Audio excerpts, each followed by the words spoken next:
country, rulers of Cahaba Valley. Our house, Bulls country, rulers of Cahaba Valley. Our house, Bulls country, rulers of Cahaba Valley. Our house, Bulls country, rulers of Cahaba Valley. No, this ain't no rodeo.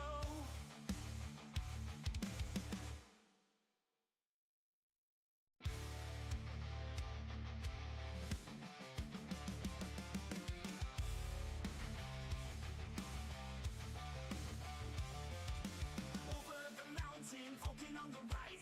Lineup is set and the roster's tight. Blades laced up and the twigs feeling right. Going Bulls deep in the ring tonight. Our house, Bulls country, rulers of Cahaba Valley. Our house, Bulls country. Okay, everyone.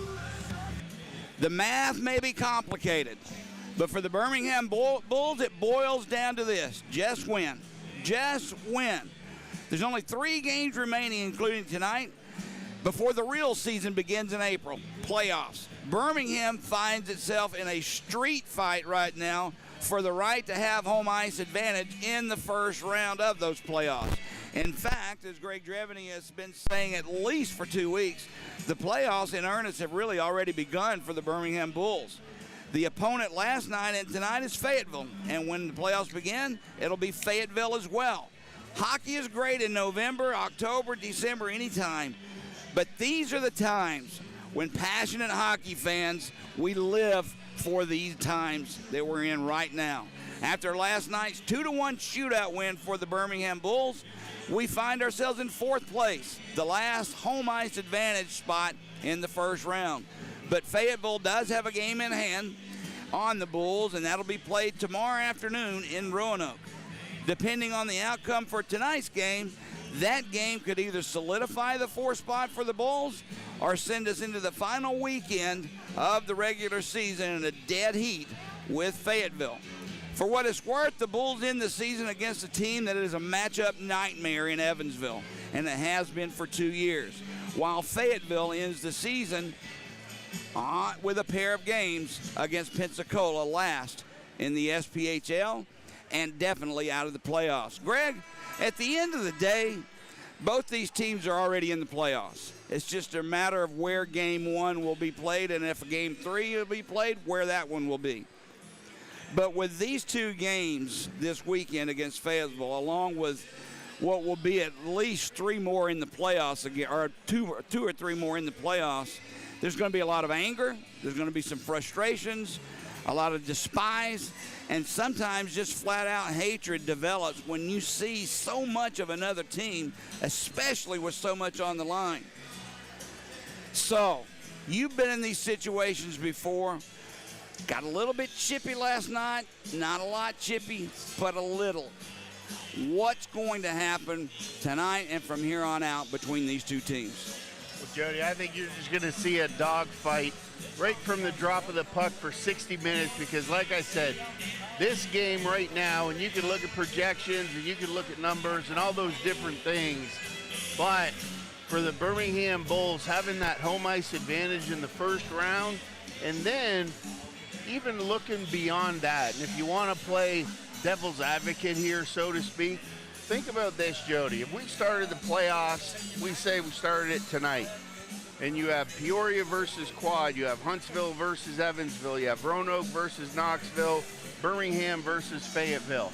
Birmingham in the 4 spot, Fayetteville in the 5. Work those projections out, and what you would really end up with is Peoria comes out, Huntsville, Roanoke, and Birmingham. We'll just go by the numbers. So in the second round, Peoria would play Birmingham, Huntsville plays Roanoke, and if that all goes out the way that the Birmingham hockey gods want it to go, Birmingham gets past Peoria, Huntsville gets past Roanoke. Imagine a Birmingham-Huntsville final. The way the numbers fall, it is a possibility, and that would be pretty cool to go in there in a 3 out of 5 against Huntsville. Well, you know I'm a very superstitious guy when it comes to hockey. You know that. You're a goalie. You're probably even more superstitious than me. You just hide it well.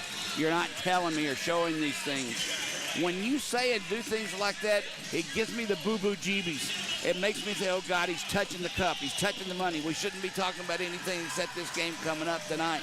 But, in fact, yeah, that would be a lot of fun to have a Birmingham-Huntsville matchup. It would be great. Almost like having an Auburn-Alabama national championship game in basketball. I mean, this is just the times that I'm made for these times. I admit it. Nothing is like the Stanley Cup playoffs to me.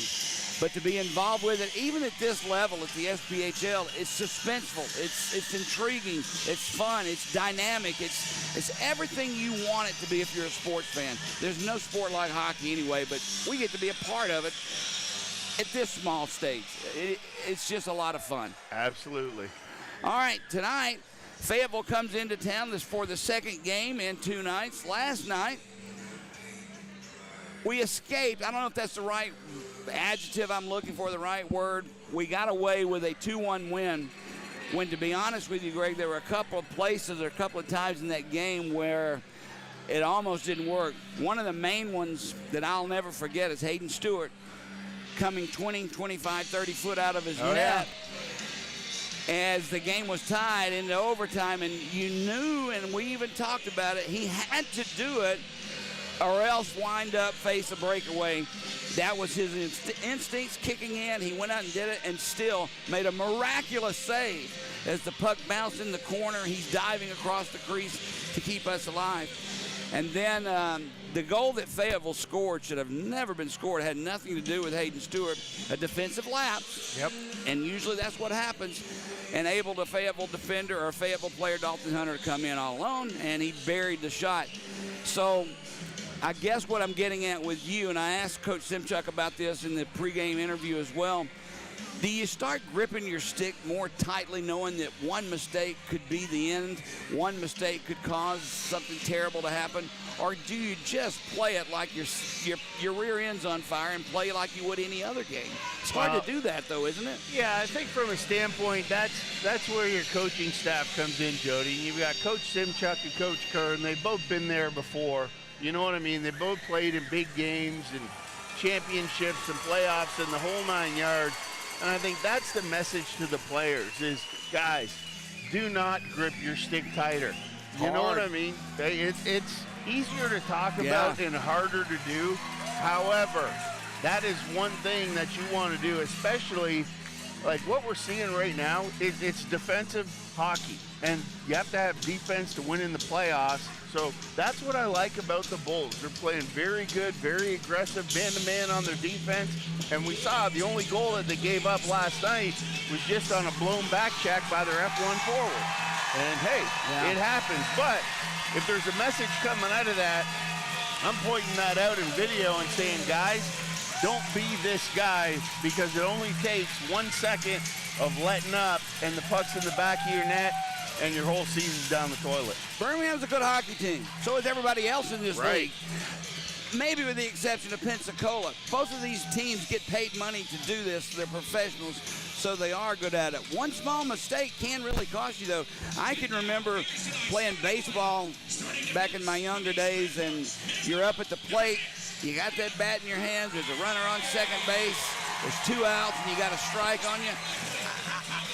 I got nervous. I still get nervous thinking about those situations I was in. I can't imagine what's going on with these guys.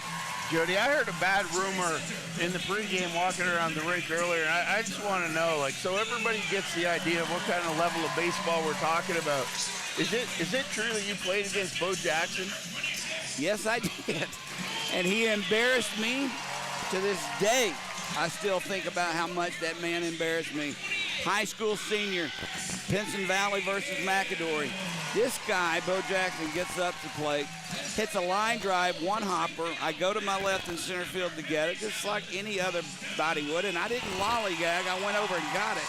I caught the ball, turned around, and spin, and he's halfway to second base already. Oh, yeah. I throw the ball in, and he's already slid and standing up. His next pitch, he steals third. No problems. Couldn't even get the catcher, couldn't get out of his stance. And the next pitch, he steals home. Game, county championship over. But, yeah, I did play against Bo, and that was That was a heck of an athlete even back in those times. It was just incredible to watch. Well, Jody, just to say, and, looking back on my career and stuff like that, to say about some of the ice that I shared with some of the best in the world, at least you can say that True. You shared a baseball field with Bo Jackson. But yours was on a different level, the players that you shared ice with. I'd love to sit down and talk. Maybe we'll do a podcast one day about that. There you go. But right now, let's pause for the singing of our national anthem. Duel for the singing of our national anthem, brought to you by the Flooring Gurus. Oh, say, can you see by the dawn's early light what so proudly we hailed at the twilight's last gleaming, whose broad stripes and bright stars through the perilous fight o'er the ramparts we watched were so gallantly streaming, and the rocket's red glare, the bombs bursting in air, gave proof through the night that our flag was still there. Oh, say, does that star-spangled banner yet wave o'er the land of the free and the home of the brave? Margaritaville night at the Pelham Civic Complex tonight. Margaritaville night. Jimmy Buffett songs are bouncing off the walls and the ice. But I kind of doubt the vibes from Buffett will be enough to make these two teams love each other and play nice. We will have to wait a while to have that cheeseburger in paradise and relax, even if it is 5 o'clock somewhere. And for one of these two teams, come Monday, it will not be all right, Greg. Excuse me, I had to throw those things in. Okay. Silence in the crowd. All right, starting lineups first for Fayetteville. Defensively, we'll go with Johnny Aonzo along with Ryan Leith. Up front, Ryan Nolan, Alex Gritz, a new insertion in the lineup. And yes, I did say Alex Gritz. He should be playing for Birmingham. Also, Dalton Hunter, the goal scorer last night, he will finish out the line. For Birmingham defensively, Taylor Brierly along with Connor Scahill. Up front, Drake Glover, Colton Olnick, and Nikita Kozarev in net. For Fayetteville, last night's goalie, Ryan Kinney. 23-9-5-2 record, 2.71 goals against, and a .918 save percentage. Birmingham will go with Austin Lotz tonight. Last night it was Hayden Stewart, who only gave up one goal. That's how much confidence we have in our goaltenders. Austin comes in with a 17-11-1 record, 2.62 goals against, and a .919 save percentage. Jody, just so the fans at home know, I didn't leave you hanging there. You had my mic cut off. But anyways, what are you trying to the Bulls jerseys tonight? Yeah, the Bulls, if you're watching on Flow Sports as we're underway, are in a specialty Margaritaville jersey. They're the ones that look really busy. Fayetteville's in the white. There's a shot right off the bat from the point far side. Save made by Kinney. There's another shot. Kozarev took that loose puck, fired it high. Brierly will send it behind the net, played by the Bulls. Olnick has it. Cuts through the slot. He'll drop it for Taylor Brierly. Brierly, cross-ice pass for Kozarev. He whips one around behind the net. Glover has it. Glover, top of the face-off circle, drops it for Kozarev. He'll cut behind the net. Aonzo on him. Kozarev, hold on to the puck. Back to the point for Taylor Brierly. His shot knocked down in front. It actually hit Jared Christie, and it's cleared by Fayetteville down in the Bulls zone. Like that look by the Bulls early, Jody, getting the puck loaded high, putting traffic in front of the net. Almost a giveaway there in the Bulls zone defensively. It comes back. That's Gervais with a shot. It goes behind the net. Played by the Bulls near side for Sinclair, who will chop it to center ice. Pass Christie. He'll try and catch up with it. He can't do it. Gervais got there first, and Fayetteville will skate away. Tied up on the play is Wilkins. Puck comes free to Cahill. He'll back one out to center ice, and Fayetteville sends it into the Bull zone. Dorsey spins and gives it to Christie. He lost the puck right just inside the Bulls' blue line. Played along the near boards. Monkovich has it. Johnny Monkovich drops it. Played by the Bulls, but not out. Leith keeps it alive for Fayetteville below. Cahill had it. Takes the shot. That was Monkovich. Never made it through to Austin Lotz, and the Bulls will skate away. Now a stick gets up on Christie. I don't see a call there, but it definitely is high stick on Christie. He comes to the bench. Fayetteville has the puck in the Bull zone, played by Youngworth. He'll slide it over. Now through center ice, Carson Rhodes gets a lead pass ahead for Phil Ledzianko. One man back, Ledzianko curls, puts the brakes on, tried to set it up near side for Youngworth. He slips, falls down, but punches it back into the near corner.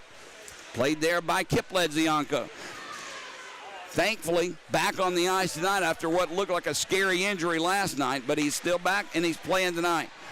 Kip takes the puck, bounces off his stick. He sends one around the net, far boards. It'll be kept in by Thurston. Trevor sends one behind the net. Wilkins, or excuse me, that's Holmes has it. Holmes has a new number tonight. I'll try and stay on top of it. Played along the boards. It comes free right in front. Phil Ledzianko couldn't get the shot off. Grimshaw had him tied up. Puck along the boards, back behind the net. Kozarev has it. Quick skating. Nikita Kozarev right through the slot. He shoots. Save made by Kenny, and he holds on. Two things there, Greg. Phil Ledzianko had a shot. He held on to the puck too long before he could shoot the puck, and he never got it off. But Nikita Kozarev, my goodness, he can skate. Absolutely, Jody. I'll tell you what, Ledzianko's so smooth through the neutral zone, picking up that pass at the beginning of that play just to get the whole offensive zone control going for the Bulls there. But that's the most wide open we've seen anybody in the past two games, early in front of the net for the Bulls. Olnick has the puck, he gives it near side Brierly. He takes a shot, deflected wide behind the net. Thurston will keep it alive for the Bulls. There's Gritz with the puck. Alex Gritz just returned from the ECHL, a rookie. He'll send it into the Bull zone, but Fayetteville was in ahead of the play, and offside is called on Fayetteville. Alex Gritz, I was talking about, just came back. When he went into the East Coast, I don't recall the name of the team he was with, but when he left, 12 goals, 13 assists, 25 points for a rookie, and it's been well over a month since he's played for the Marksmen. This is a good hockey player if you're looking at numbers and numbers alone. And you made a comment, maybe you can share with us in the next stoppage about him coming to the Bulls? I'd love to. Oh, his name is Gritz. Oh. It's either Birmingham or Huntsville, is it not? There you go. Played in the corner, Fayetteville has it. Gritz sends one deflected into the netting and out of play. Just to play on words, I was trying to be funny in my intro, talking about the 3 or 4 Jimmy Buffett songs that got silence from you, like come Monday it'll be all right for one team but not everyone. And then Gritz, of course, his last name, there's nothing like a bowl of grits in the state of Alabama. So, okay, we'll move on. 16:38 to go, first period, no score. Off the draw, Nolan sends it back at the point. Gervais shot, easily gloved out of the air by Austin Lott. And as he all the time really normally does, he just squeezes it and holds on. He'd rather have a face-off than drop it and play on. Absolutely. Two good goalies in net tonight, Jody. You're not going to get many goals scored from out there at the blue line without that traffic in front. Good job by Lotz holding on to that one. Off the draw. Gritz had it, lost it. Birmingham takes control. Very hard to see these numbers, but I'm giving it a shot. Through center ice, McTavish has it. Troy backhands one deep behind the net. Played by Kinney. He's very active with the puck, Ryan Kinney. Now through center ice. Played by Gritz behind the net. Scahill has it. Or on the boards, chipped ahead. Now quickly, Phil Ledzianko, one man back. He takes the shot, deflected by Leith, and it goes wide. Puck played along the far boards. Dalton Hunter will skate away for Fayetteville. Poked away from him, and the Bulls have it. Offside, though, will be called on Fayetteville. As before the Bulls had possession, it was touched by Ryan Nolan. Wow, that one there. Gritz coming across the blue line, Jody, put himself offside, dumping a little pass over there to Nolan. He was already straddling the blue line, played with his skate, but Gritz was already offside. Face off just outside the Birmingham blue line. Fayetteville for the Bulls. Chance Gorman for Fayetteville. Bulls control. Banks went off the boards for Kip Ledzianko back into the Fayetteville zone. Carson Rose giving chase. Loose puck picked up by the Bulls. Tried a pass to Brierly but was knocked away. Birmingham keeps possession. Shot from just inside the blue line gets past the glove of Kinney behind the net. Kip Ledzianko has it. Poked away from him. Behind the net, Carson Rose thought about a centering pass, but he was cut off by Love. Now Kip Ledzianko sends it back to the point to Brierly. He skates away from Cahill. In front, Kip Ledzianko save is made. What a pass by Taylor Brierly. He walked around one man, got behind the goal line. Kip Ledzianko parked in front of the goal in the crease, and it just couldn't beat Ryan Kinney. Good look there by the Bulls. Brierly offensive on that blue line, coming down there, picking up the puck at the hash marks, Jody, going down behind the goal line. Nice little backhand sauce to Ledzianko right there, and that is a big save by Ryan Kinney. Face off to his left, loose up against the boards, played but not out by Fayetteville. Kozarev keeps it alive, but it'll come to Wilkins. He slides it over for Grimshaw, who chips it into center ice. Olnick has to hustle back. He does, and he beat Fayetteville to the puck. Now it's loose. Kicked out to center ice, right back into the Bull zone. Wilkins sends it. Watts will play it near side for Dorsey. Kept in by Grimshaw. Near face-off circle, Olnick will pick the loose puck up for Birmingham and skate away. Line change for the Bulls as he sends it in deep. Kinney plays it far side. Now return near side, Trent Grimshaw. Grimshaw will dump it in. Two Bulls back. Matthews picks it up, slides it around the boards, but nobody there except Fayetteville players now just inside the goal line. A nice hit by Birmingham. Puck is chipped along the boards, kept alive by Fayetteville. In the corner, Bulls skate away. Trevor Thurston slides it over for Olnick, ahead for Christie. Christie with the puck. He sends one in right through the crease. Loose puck now far face-off circle. No one was there, so Dalton Hunter will take it for Fayetteville. Christie takes it away from him. Loose in front of the Bulls bench. Dalton Hunter will take it, and he'll slide it cross ice. Into the Bulls zone. They'll send it into the near corner. Taylor Brierly picks it up for the Bulls, and he'll skate away. Nice pass. Banks went off the boards for Ledzianko. Backhands a pass over for Phil Ledzianko. Back at the point, Skahill takes a shot, save made. Rebound cleared behind the net. Nice shot by Skahill. Kinney had a little trouble controlling the rebound. Now behind the net, it's played by Gritz. Phil Ledzianko takes it away. Centers it back to Brierly. Near face-off circle. He'll curl away from the defender. Brierly cycles it behind the net. Centers a pass out for Ledzianko. A save made as he sent it over for Rose. If he had that back, Phil Ledzianko should have shot the puck. Nice feed to Rose, but it didn't work. Now Dalton Hunter takes the puck, and he'll get it out to center ice.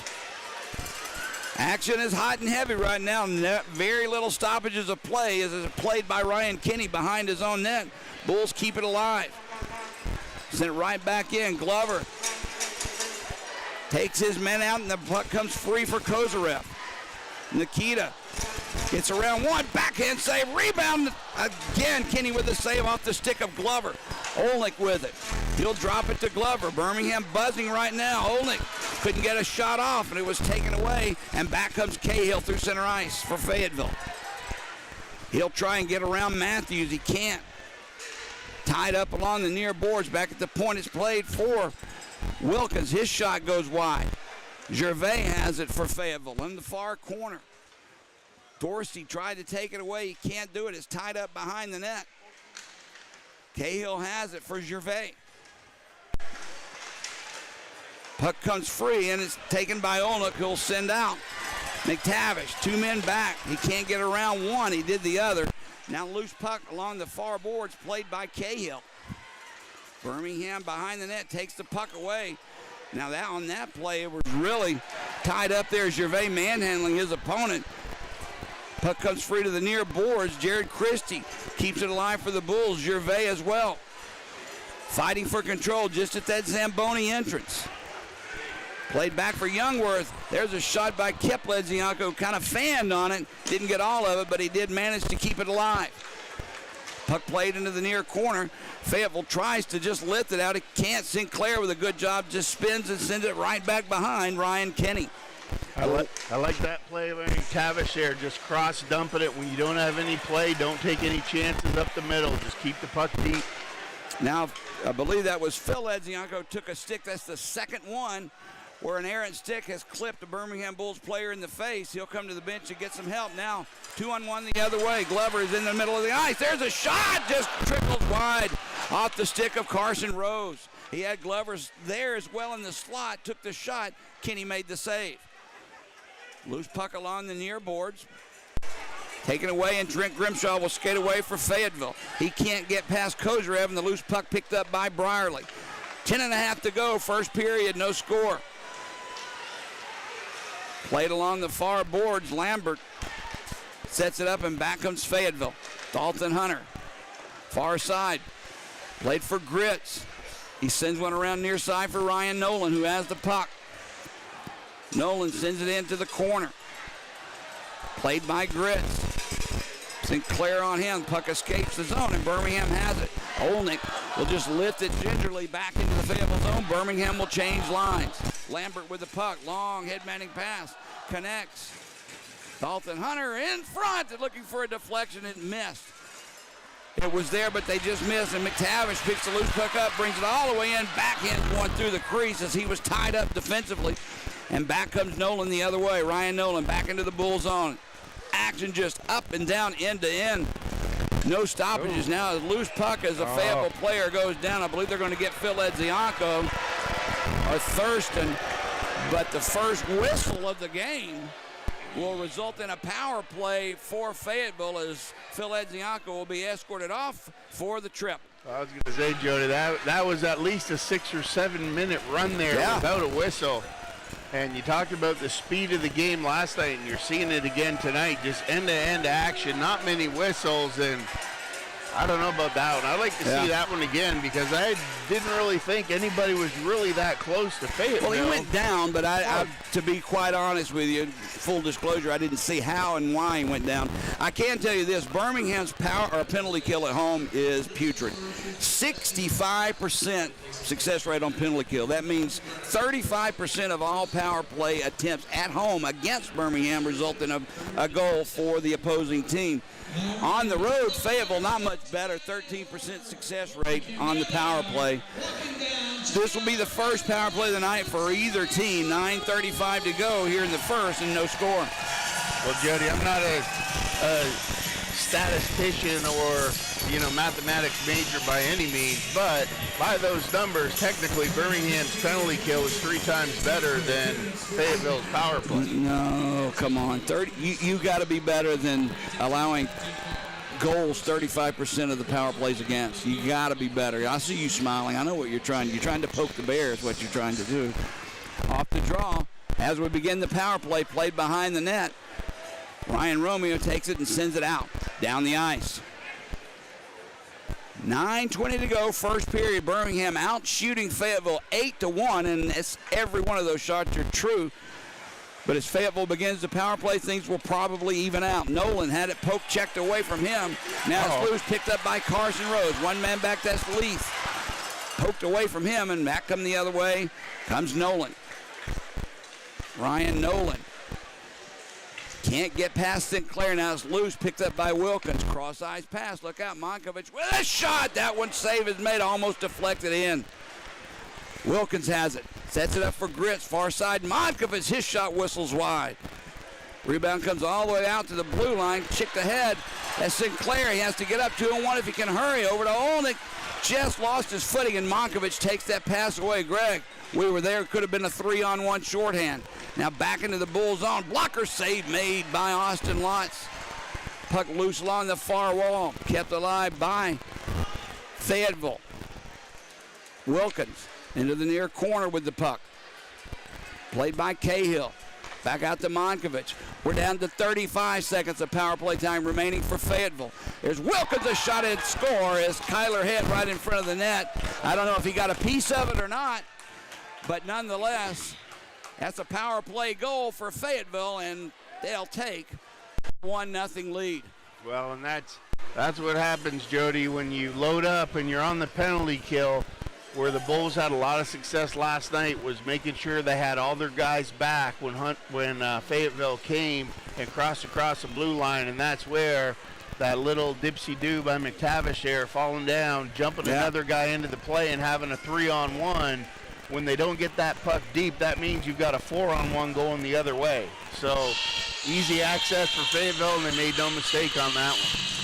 I don't know if Kyler had got it. We'll get the call in a minute, but we're back to action. 5-on-5 hockey as Grimshaw backhands one. Here's the call. Alex Wilkins. We'll get the assist in a moment because right now, Alex Wilkins on the goal. They'll give it to the defenseman from the shot at the point for Wilkins, Greg.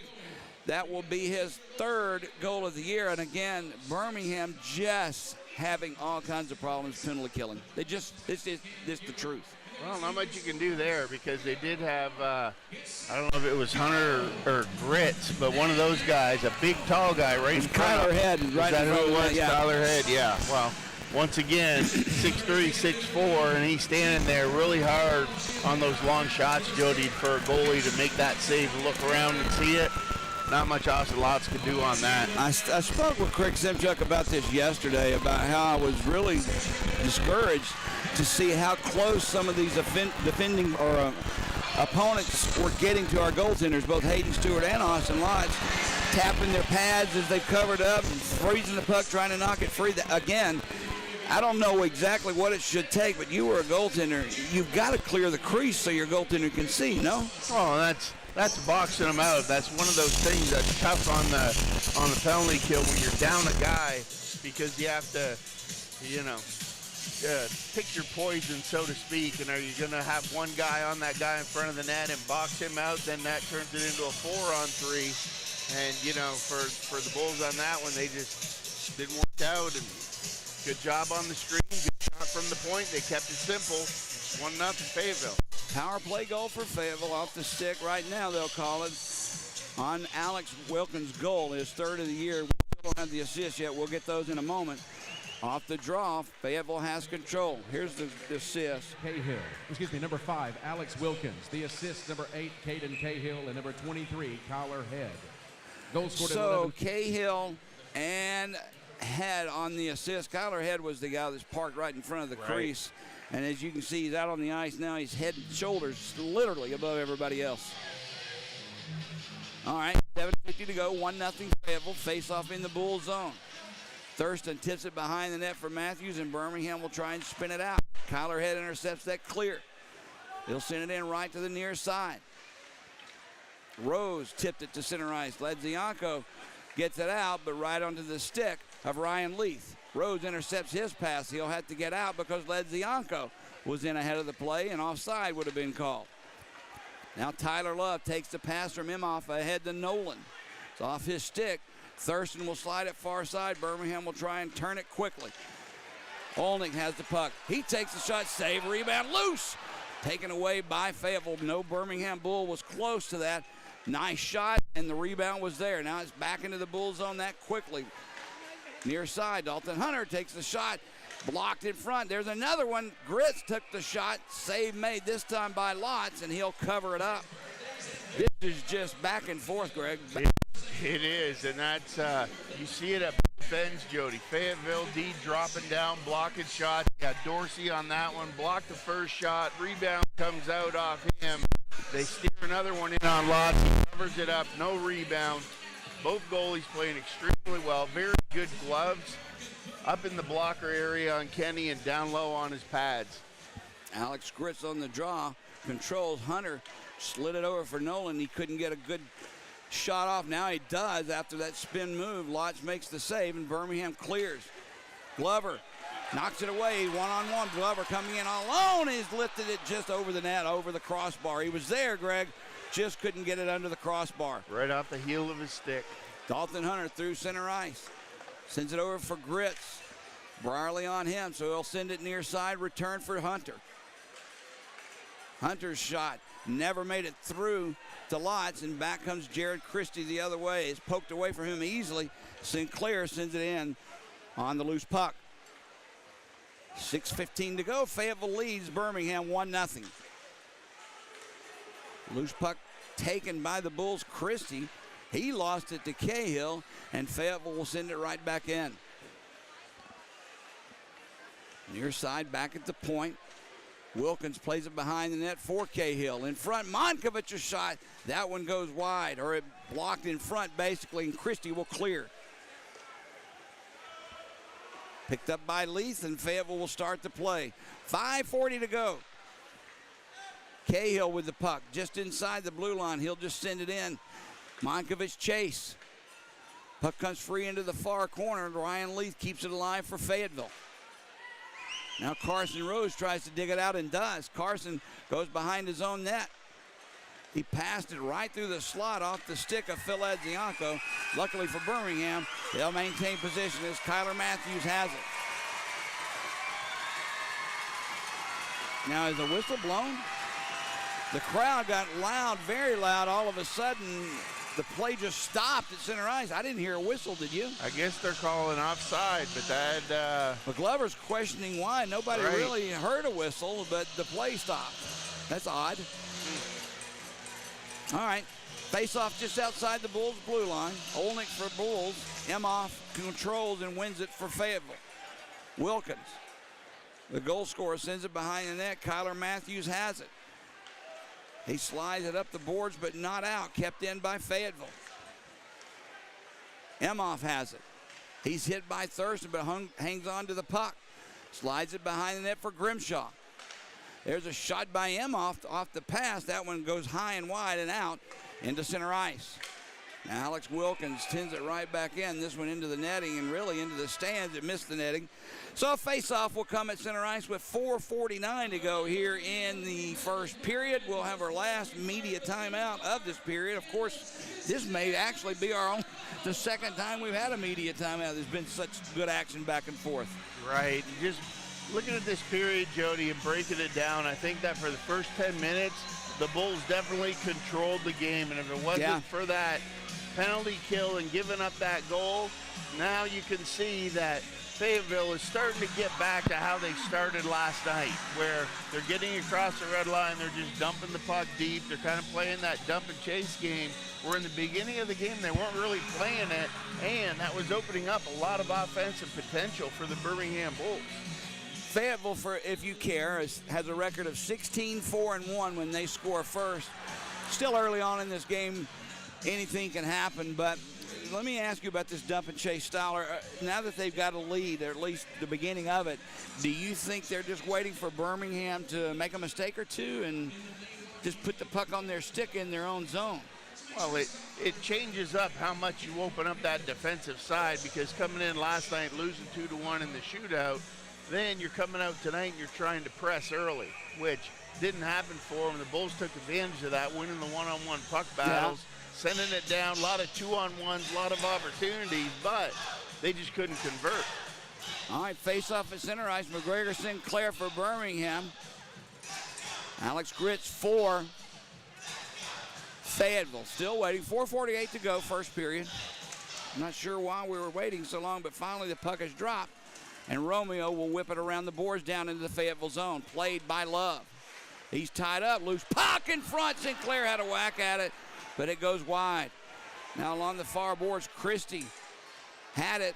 Thought he was going to get called for the hook or trip, but he didn't. Now Dorsey, he sends a shot in, blocked by Ryan Nolan. Played behind the net for Sinclair. He drops it for McTavish, has Christie in front. Penalty coming up on Fayetteville. Played back at the point. There's a shot, and it's knocked down by Holmes. And a penalty is coming up on Fayetteville. I did not see what the call was. Holmes is going to the box, though. Well, I think it was very similar, Jody, to the call on the Bulls behind the net. There might have been a push-off or whatever, but Birmingham losing an edge in the corner and called for the trip. Birmingham, 26% success rate at home on the power play. Second overall in the league, 23%. For the penalty kill for Fayetteville, they are killing 80% of the penalties that they're facing on the road. Not bad. As we start this one, Birmingham desperately or would love to have an equalizer right now. But on the draw, Fayetteville starts it by clearing it down the ice. Just starting the power play, Taylor Brierly takes the puck behind his net, and he'll start away. Drops it back to Carson Rose, brings it in. Sets it up for Kozarev. Brierly has it. Far side, Kozarev steps in that face-off circle. Now it's played down low for Kozarev. Back for Brierly. Kozarev. There's a shot taken at a bad angle. Just slid through the crease. Rose sends it back to Brierly. In front, that's deflected. Save made by Kenny. Birmingham keeps it alive. That's Glover cruising through the crease. He along with Sinclair. Now it's play for Glover in front. Comes to Rose. A shot just wide of that far post. He had it marked, just couldn't get it in. Now it's taken there by Nikita Kozarev. Birmingham keeps it alive. Nice play by Brierly. He gets away from one man as well. Played down low. There's a shot from Rose. That one again wide by Carson. He's having trouble hitting the net. Taylor Brierly with 45 seconds. Gives it to Rose. Plays it down low off the stick of Sinclair behind the net to Glover. Drake looks for a place to go. Gives it to Kozarev. Now Brierly has it. Sends one in front, save made, rebound loose, comes back to Brierly, to Kozarev, down to 30 seconds. There's a pass through the crease, gets past everyone, near side, Rose will keep it in for Birmingham. Back for Brierly, far side, Kozarev. Had Rose cruising but couldn't get him the puck. The passing lane closed up. Carson Rose has it. Sends one in front, save made, rebound goes right back to Rose. That was the play. Carson Rose has it. His shot is blocked by Monkovich. That will kill the penalty, but Greg Birmingham had the puck in the zone the entire 2 minutes. Hey, that power play looked good there, Jody. They just couldn't capitalize. Ryan Kenny standing on his head right now. However, I really like that last shot by Rose right on the ice. If you notice Kenny, he holds his stick off the ice a lot. Ryan Nolan steps in front of Ledzianko, took that scoring chance away. There's a shot, and a nice one as well, made by Kyler Head. Save made by Austin Lotz. Birmingham will clear it back into center ice. It's close to being offside. Phil Ledzianko has it near side. He'll curl away from one man. That's Lambert. Puck squirts around far side, kept alive by Matthews, who hustled in to keep it in. Kyler Head ties up his man. Now Kyler Love and Lambert come in as well to try and poke it free. Still tied up. Still waiting. I believe that's Phil Ledzianko trying to knock it free. He's inside of all of that. Finally, the puck comes right out in front. There's a shot by Youngworth off the post. That one hit the right post. Traffic in front, a lot of trouble in the corner. Birmingham had a shot at it again. It just didn't capitalize. Now an intercepted pass there by Christie. His shot save is made. Rebound loose in the corner. We're under a minute to go. I can't get a breath in. Youngworth. He takes the shot, loose in front of the crease, still loose, and it's finally covered up by Ryan Kenny. Birmingham doing everything they can do except for one thing. That's putting the puck in the net. Well, they finally figured it out, Jody. I like these low shots coming in from the point on Kenny, because you can see it always creates something else where, you know, the high shots, you're not going to beat Kenny very often, especially on his glove side high. You know, blocker side, there'll be a rebound, but more times than not, we're just missing the net. Yeah. Put the pucks low. Shoot 5-hole on this kid. It's going to hit his pads, or it's going to go in. Off the draw, Birmingham Sinclair won it, but it gets past our defensemen, split them actually, and we'll have to retreat into our own zone. Played along the near side. Rose has it. We're under 30 seconds to go here in the first period. Rose lifts one out for Christie. He'll bring it in. Drops it back. There's a shot blocked in front by the defense. Played by the Bulls into the near corner. We're down to 15 seconds to go. Christie gives it up for Rose. He lost the puck. Fayetteville will try and clear. Tied up by Wilkins. Sinclair keeps it in front. Thurston with a shot. Stick save made into the netting and out of play. Greg Birmingham is playing great hockey. especially in the offensive zone. But Kenny is just coming up big, or as you said, we're just missing the net. Wow, but think about all those opportunities, Jody. Ledzianko in front of the net, one-on-one on Kenny in front, backhander, making saves, coming across. I mean, right now, this 1-0 lead, it's all Ryan Kenny. Yeah. Face off with 5 seconds to go. We need to shoot. There's a shot by Brierly. Bounced right in on Kenny, and he gloves it and holds on with a half of a second left, 0.5 remaining on the clock. Not much you can do in that short of amount of time, but I'm pleased with what I've seen out of Birmingham in this first period. It just, puck hasn't crossed the line, that's all. And that's it. If you can figure out a way how to get low shots in on the net on Kenny, Jody, the Bulls, they're crashing the net. They're in the right places, but they're just not getting the rebounds right now. Off the draw, he tried to snap a shot as the puck was dropped, and of course that's not going to work. I have seen it work, but not that time. As Birmingham at the end of one period of play, going to the locker room trailing Fayetteville by a score of 1-0. Birmingham out shooting Fayetteville 15-6 in that first period, and to be honest with you, Greg, it felt like it should be more than that. Wow. Those were the shots, Jody. You talk about the scoring opportunities, about how many times did we miss the net on top of that 15? Yep. I bet you it'd be close to 23. So, very dominating period by the Bulls. Not much to show for it on the scoreboard, but if I'm Craig Simchuk and Kevin Kerr down there in between periods, I'm not going to tell them to change up a whole lot except shot selection and keep moving. Keep doing what you're doing because we're all over them. It's got to pay off. All right, score at the end of one. Fayetteville 1, Birmingham nothing. We'll take a short break. When we come back, part one of our interview with head coach Craig Simchuk. Jody Chernesky along with Greg Dreveny. Stay tuned, everyone. More Bulls hockey will come right after this. Yell at a tool? Nobody bats an eye. But talk nicely to your tools, and everyone thinks you're strange. Weird, right? But here's what I know. Great heating techs treat their tools and your equipment with a level of care that borders on talking nicely to it. When you rely on something, you want it to work. And if you want it to work, you treat it as nicely as you can. It's why fall furnace tune-ups are a really smart idea. You're going to rely on that heating system all winter, and you don't want it to fail you when it's freezing cold out. So treat it nicely now, and it'll work when you need it.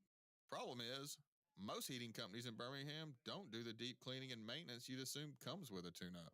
Just a drive-by inspection, followed by a sales pitch. That bubbified behavior is what I started Excalibur to stand against. So if you want a no-breakdown guaranteed, talk nicely to it tune-up, call Excalibur Services.com. Okay, Jody Chernesky here along with head coach Craig Simchuk at the end of the first period of play. Again, we're recording this prior to tonight's game against Fayetteville. And Craig, last night, it was a typical, just a rough, tough style of playoff hockey. I don't know how else to describe it. But these two teams better get used to seeing each other because not only tonight do we have to see these guys, but it looks like more than likely first-round opponent will be Birmingham and Fayetteville. Yeah, and it's interesting because Fayetteville, obviously with some scheduling changes throughout the year, we've only played them 4 times prior to this weekend. So don't know a ton about them. And our first matchup was really late January or early February. Right. So we missed a whole half of the season without seeing a team, and then you see them a handful of times in the second half. Obviously, like we said yesterday, they've made some changes, and you can see it. It's beneficial to that team. They're a good team. They're young, they're fast, they're hungry, they got great goaltending. So, and I think we like playing them because it's a good hockey game. I don't think there was any dirty, malicious plays all year against them, and it's good, clean hockey, and that's what we're all about. So, no, we're excited for tonight and to see what happens in the future. Things got a little chippy at times last night. Not a lot, but there was some tension in the air, and there was definitely, you could see both teams feeling the pressure. Is it that important to get that first and that really just what amounts to an extra home game if needed in the playoffs? Yeah, and I think both teams kind of know what's at stake, and I know you've mentioned to me off air, playoffs has really already started, and the mentality, it's not a switch you just turn on April 9th when playoffs kick off. It's the lead up prior. So this is playoff atmosphere, the intensity, the speed, the refs are reffing like it's a playoff game, so they're a little more lenient on some calls, and but ultimately, yes, home ice does play a factor. I think both teams like playing at home. We certainly do. So I expect another battle, a hard-fought contest tonight. They're the least penalized team in the league. It's not quite of a matchup that Birmingham and Huntsville has, but it's around the same thing. We don't have players that you would consider dirty. They don't have players you consider to do dirty things as well. It's more or less pure hockey, I guess, the way a pure hockey fan and at least hockey fans like me appreciate those type games.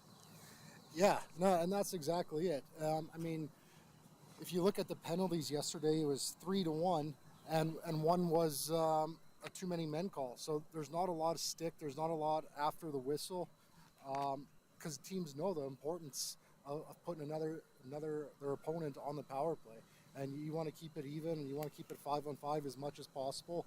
The refs, once again, they don't want to be a determining factor in the outcome. So it's good old school hockey, and we enjoy it. Well, last night was the first of really 4 games that we had left in the season. After tonight, we go up to Evansville to end the season. You mentioned last night it was a good, clean hockey game. Not really anything going on dirty. Tonight may be a little different though. Tonight, they, meaning Fayetteville, may feel like their backs are against the wall. They've got to come out fighting. Whereas what we need to do as a parent, we just need to keep doing what we're doing and maintain. What do you expect out of this game tonight? I think it's going to be a very similar game to last night. I think the intensity, the speed's going to be there. It's going to be a chess match. I don't see anything really drastically changing, the physicality and whatnot. I know we're on the last leg of a 3-3, and they got travel and play one tomorrow. So you're never thinking ahead. You're always thinking in the present time. But I think each team's going to worry about themselves and take care of their own business. It was good to get the 2 points last night, but we also gave up that extra point, which I cannot stand in hockey, a third point in a game.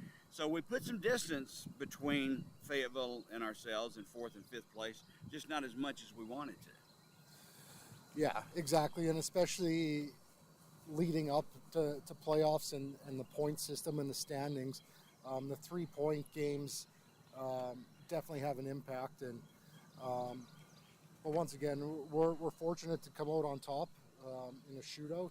We wish we could have finished it late on the power play in regulation, but sometimes that's the way she goes. So try to get a regulation win today. I'm glad you brought up that. Greg Drevany and ourselves, we had a conversation on the air about that power play to end the game last night, and then it stretched into overtime. It appeared to me that the thought was, hey, let's keep the puck in front of us in the offensive zone, but let's get to overtime when we can have a 4-on-3 advantage versus a 5-on-4 advantage. Was that the mindset, or was it just you couldn't get the pressure in those last 30, 40 seconds of the third period? No, we obviously wanted to close it out in regulation if we could. That's why we called the timeout. I know we had our top line out with less than 2 minutes left on the ice. I could tell that Kozarev could barely breathe. Glover's looking for oxygen. So call the timeout, give him a quick breather, and try to throw him back out there. So, no, our mindset was definitely try to close it out in regulation. Ryan Kinney had a great start to this season. Then, like other goalies do, he went through a spell where it was going okay and then not so okay. He was a very tough goalie to solve yesterday. I mean, in reality, both teams scored a goal, and we just happened to score an extra one in the shootout. What do you see in Ryan Kinney? What do you tell the guys? Is there any weak spots you see? Is there any place you want to attack on Kinney? It's funny because I actually did some pre-scout on him and made some calls regarding, like you're talking about, where his tendencies are and where he's good and where he lets in goals. Our focus was taking his eyes away. I think he saw a lot of pucks. We generated 30-something shots, but I think he solved most of them pretty clean. The one goal we do get is deflection because we get a point shot and a guy near the net. So that's our message for today. But Kenny plays a lot of pucks also. So our dumps, I thought, were pretty poor yesterday. He would come out and he'd be a third defenseman out there, dishing pucks to their D-men or breaking out their team. So something we're focusing on is putting pucks in good places where he can't touch them and we can have a better chance of retrieving it. The goal we got in regulation, Trevor Thurston just picked the puck up without even thinking or looking, just spun at the blue line and fired it toward the net. Kip Lezianko was there in front to tip it in. That's something we didn't see at the first of the season, and during this stretch where we've played so well the last month and a half, we see a lot more of your defensemen just firing the puck, hoping for a deflection in front. Is that something that you can at least use to beat Kenny with? Just a shot from nowhere all of a sudden with traffic in front. Yeah, well, we talk about getting pucks to the net and bodies to the net, and I think that's the biggest thing is I think our D are getting open more and getting some more shots through in more lanes because of our cycle game. I think our forwards are doing a better job down low, which makes their forwards collapse. So now they got 5 guys underneath the tops of the circles, which means our D are wide open. So I think it all stems to how we're retrieving pucks and how we're moving and operating in the offensive zone forward-wise, which helps generate from our back end there. So obviously continue to working on that and getting some more traffic and pucks to the net and guys to the net. This is a shout out to the professional tailgaters, game day grillers, and Our interview will play the second half at the end of the second period. Greg, your thoughts on, other than the up and down end in action and really no complaints whatsoever with the way we're playing, your thoughts on what we need to change, if anything, to solve this Ryan Kenny problem? Well, Jody, it's one of those things where I don't think you want to change a whole lot of anything except where you're shooting the puck on Kenny. We've had good opportunities, and hey, in playoff hockey, that's one thing you don't want to run up against is a hot goaltender. And right now in Ryan Kenny, I mean, like I said earlier, I mean, that's why it's 1-0, because the Bulls could easily be up 2 or 3 to 1 right now.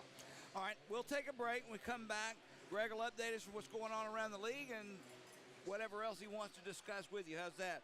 Score at the end of one period of play. Birmingham trailing Fayetteville by a score of 1-0. Jody Chernesky along with Greg Dreveny. Stay with us, everyone. This is a shout out to the professional tailgaters, game day grillers, and potluck pros. Whether you bake it, smoke it, stack it, or melt it, there's nothing more important than how you cook up your team spirit while serving it with an ice-cold Coca-Cola, Coke Zero Sugar, or Coke Light. We may not all agree on the best game day food, but when you serve your meals with a Coke, you know you've got yourself a winner. Enjoy an ice-cold Coca-Cola at the Birmingham Bulls game. Coca-Cola, taste the feeling. But talk nicely to your tools, and everyone thinks you're strange. Weird, right? But here's what I know. Great heating techs treat their tools and your equipment with a level of care that borders on talking nicely to it. When you rely on something, you want it to work. And if you want it to work, you treat it as nicely as you can. It's why fall furnace tune-ups are a really smart idea. You're going to rely on that heating system all winter. And you don't want it to fail you when it's freezing cold out. So treat it nicely now, and it'll work when you need it. Problem is, most heating companies in Birmingham don't do the deep cleaning and maintenance you'd assume comes with a tune-up. Just a drive-by inspection, followed by a sales pitch. That bubblified behavior is what I started Excalibur to stand against. So if you want a no breakdown guaranteed, talk nicely to a tune-up, call Excalibur Services.com. Alabama license number 15214. Yell at it.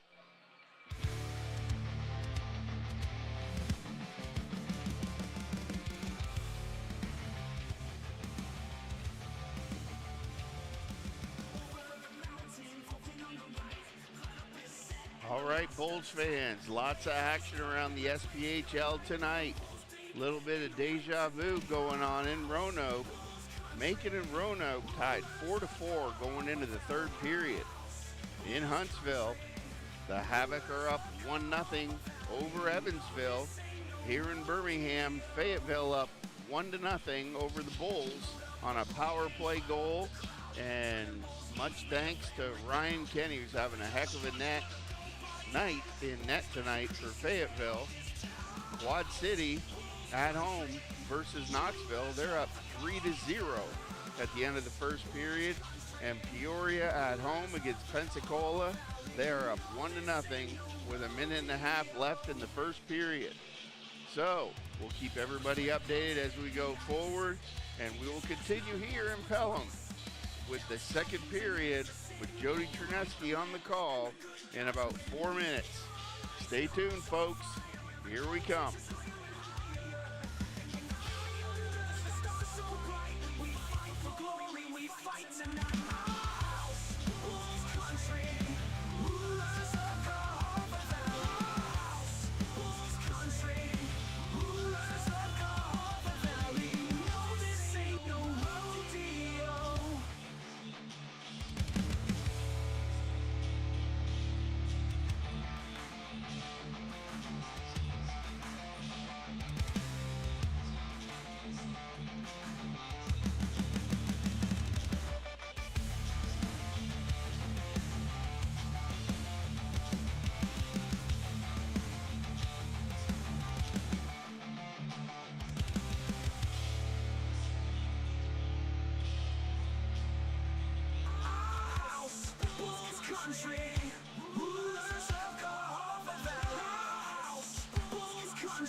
Welcome back to the Pelham Civic Complex. Jody Terneski here along with Greg Dreveny as we get set for our second period action. 1-0 the score at the end of one in favor of Fayetteville. And on the road this year, Fayetteville, when they lead at the end of one period of play, are unbeaten overall.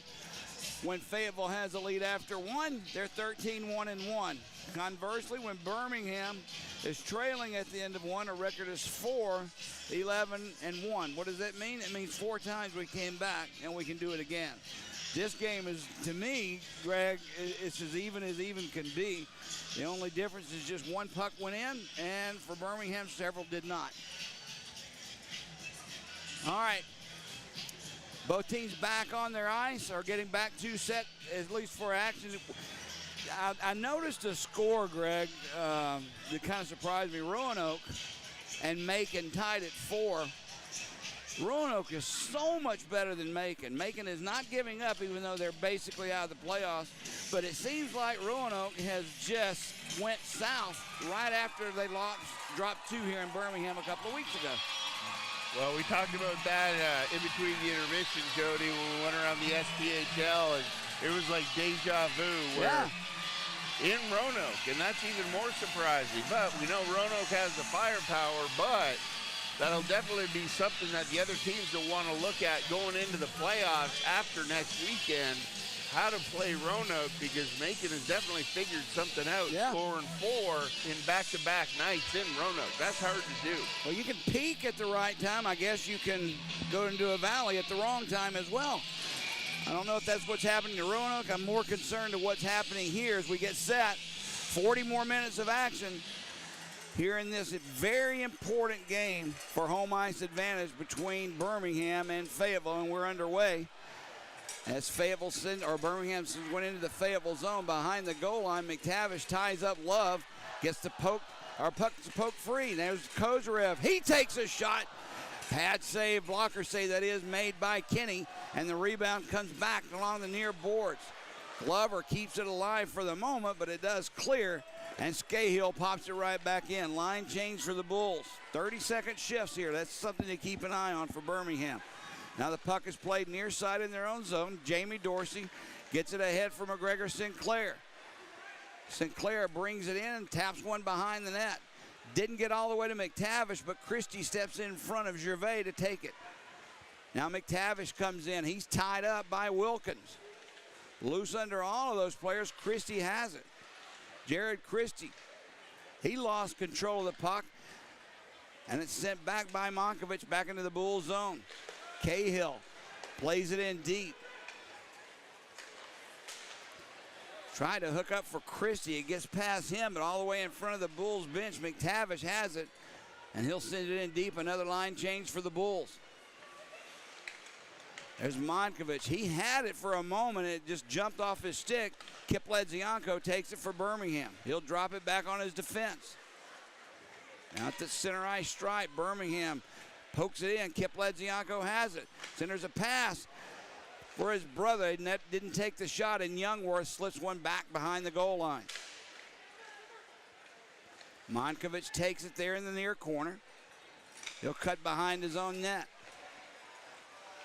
Tries to get it out. He couldn't. Birmingham, a good job to keep it alive. Phil Ledzianko with a shot. Save made. Rebound lays loose. Right back to Phil. A shot blocked by Wilkins in front.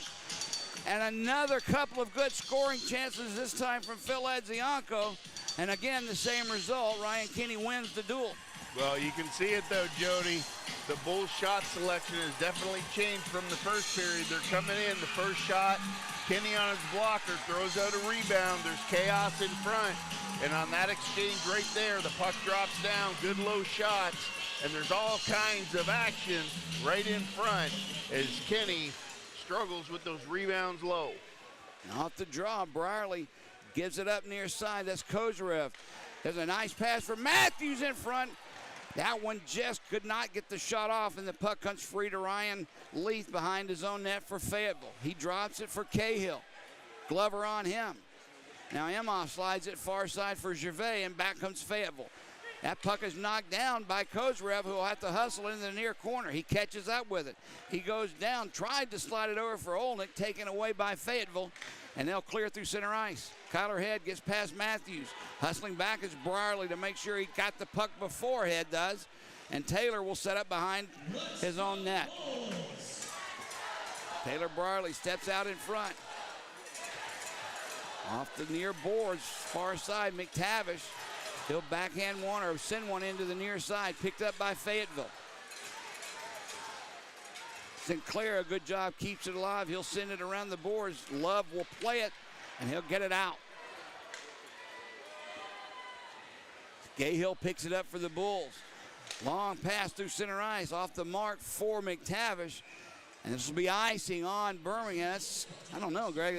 I thought they touched the puck up at center ice stripe, but nonetheless, they'll call icing on the Bulls, and we'll have a face-off back into the Marksman zone. No, I think that was a good call there. McTavish had the right idea, Jody, but he was just about a foot on the Birmingham side of the red line. Good tip nonetheless, and just a little too hot for him there as it careened across the goal line down there to the left of Kinney. McTavish on the draw, loses it to Gritz. There's Nolan with a shot. It's blocked by Dorsey. Played along the far boards. Phil Ledzianko chips it out. This will come right in on Kinney, who will play it and leave it for his defenseman. Pass through center ice, gets past everyone. Skahill will pick up the loose puck for Birmingham. He loses it, and Monkovich has it now for Fayetteville. Circles back on his side of the center ice, striping and backhands one into the Bull zone. Played by Lotz. Look out, he lost it, and the centering pass, luckily for Birmingham, no one was there, Greg, because the net was wide open. Now, a little dangerous there by Lotz. Rose will go coast to coast. He sends a backhand save made. Rebound pops free, but right to Fayetteville. Now the puck is loose along the near boards. Romeo has it. Romeo gives it to Phil Edzianko. Down low, there's a shot and a score! What a pass! Phil Edzianko feeds his brother Kip, who was parked out at the bottom of the face-off circle, and he basically just hammered the puck behind Kenny to tie this score up for the Birmingham Bulls. Just like the NHL nowadays, Jody, everything on net is low. All the goalies are big. They cover the top corners well, and the Bulls expose Kenny there, working that puck from the high slot. Ledzianko to Ledzianko. Good one-timer, nice and low inside the post, and we've got a hockey game tied up at 1. We'll get the call in a moment, but for Kip, that's his 17th goal of the season, and both these twins are finding their professional game, no doubt. Now Kozarev on the draw, had it for a moment, brought it in and lost it. Here's the call of the goal. Ledzianko, his 16th goal of the season. The assist, number 23, Phil Ledzianko, and number 9, Ryan Romeo. So Romeo and his brother Phil get the assist. That's his 17th, not 16th goal of the year. Kozarev now has it. He drops it down low. Birmingham's found a little extra step on that goal by Kip Ledzianko. Played along the near side. Glover had it. Drops it for Christie. He'll circle. Gets away from one man. Jared Christie, good job hanging on to the puck. Behind the net for McTavish. He's tied up by Aonzo. Birmingham pokes it free. Youngworth. Cross-eyes pass. Sent down low for Sinclair. He had it taken away from him. Now it's loose. Picked up on that far side by the Bulls, and they'll spin it right back in. Going in after Jared Christie. Back to Youngworth. Played behind the net for Sinclair. McTavish in front. Sinclair with the puck. He takes a shot, a low one, as you said. That one gets through everyone. Brierly has the puck down low for Birmingham. Taylor Brierly comes right through the slot. Backhands one, blocked in front, and here comes Fayetteville the other way. Gorman just backhands one in. Lotz will control it. He leaves it there, and Birmingham's Phil Edzianko curls away from one, and he'll drop it back, and Birmingham comes this side. Youngworth has it, spins away from Leith. Back behind the net, though, it's played by Lotz. Birmingham having a little trouble getting out. Mason Emhoff slides one through the crease, no one there. Lambert, he takes a shot, blocker saved by Lotz. Now it slides behind the net. Emhoff has it. Far face-off circle. Emhoff walks right out in front, backhands wide. He gets his own rebound. Birmingham having all kinds of trouble in their own zone now. Hudson Lambert. He sets it up far side. Backhand one deep for Grimshaw. Kip Ledzianko tries to take it away. He does. Sets it up for his brother, who chips it out. Look out, Rose has a chance. One man back. Carson Rose comes in off the post. Carson Rose bangs one off the near far post, and back the other way comes Fayetteville. Right off the pigeon. Carson Rose has it. Nice play by Birmingham after having some trouble in their own zone. Carson Rose was all alone. He just inches, if not centimeters, away from making it a 2-1 lead for Birmingham. What a laser beam, wow. Jody, and that's right inside where the post meets the crossbar. Carson Rose hit it, and as a goaltender, there's two types of tings off the post. There's that high-pitched ting, and then there's the low-pitched ting and thud in the back of the net. And for Rose, it was a high-pitched one and came straight out, but he definitely beat Ryan Kenny where he's the hardest to beat. So hats off to Carson Rose. But I want to say this. Yep. That shot there by Rose didn't result in a goal, but we saw him streak in and just put a laser beam, as you call it. Last night we went through shootouts. Why can we not take a shootout or even a penalty shot the same way Rose just attacked Kenny just then? Well, that's my whole point behind the shootout problem. In the old days, they used to do it like that, Jody. Well, Rose showed that it still works. Yep. Just a centimeter off. Birmingham has tied this game, and we're back. 4:13, the time of the goal for Kip Ledzianko, his 17th of the year. His brother Phil and Ryan Romeo on the assist. And it's good to see Romeo get on the board again. He's had a rough time as of late.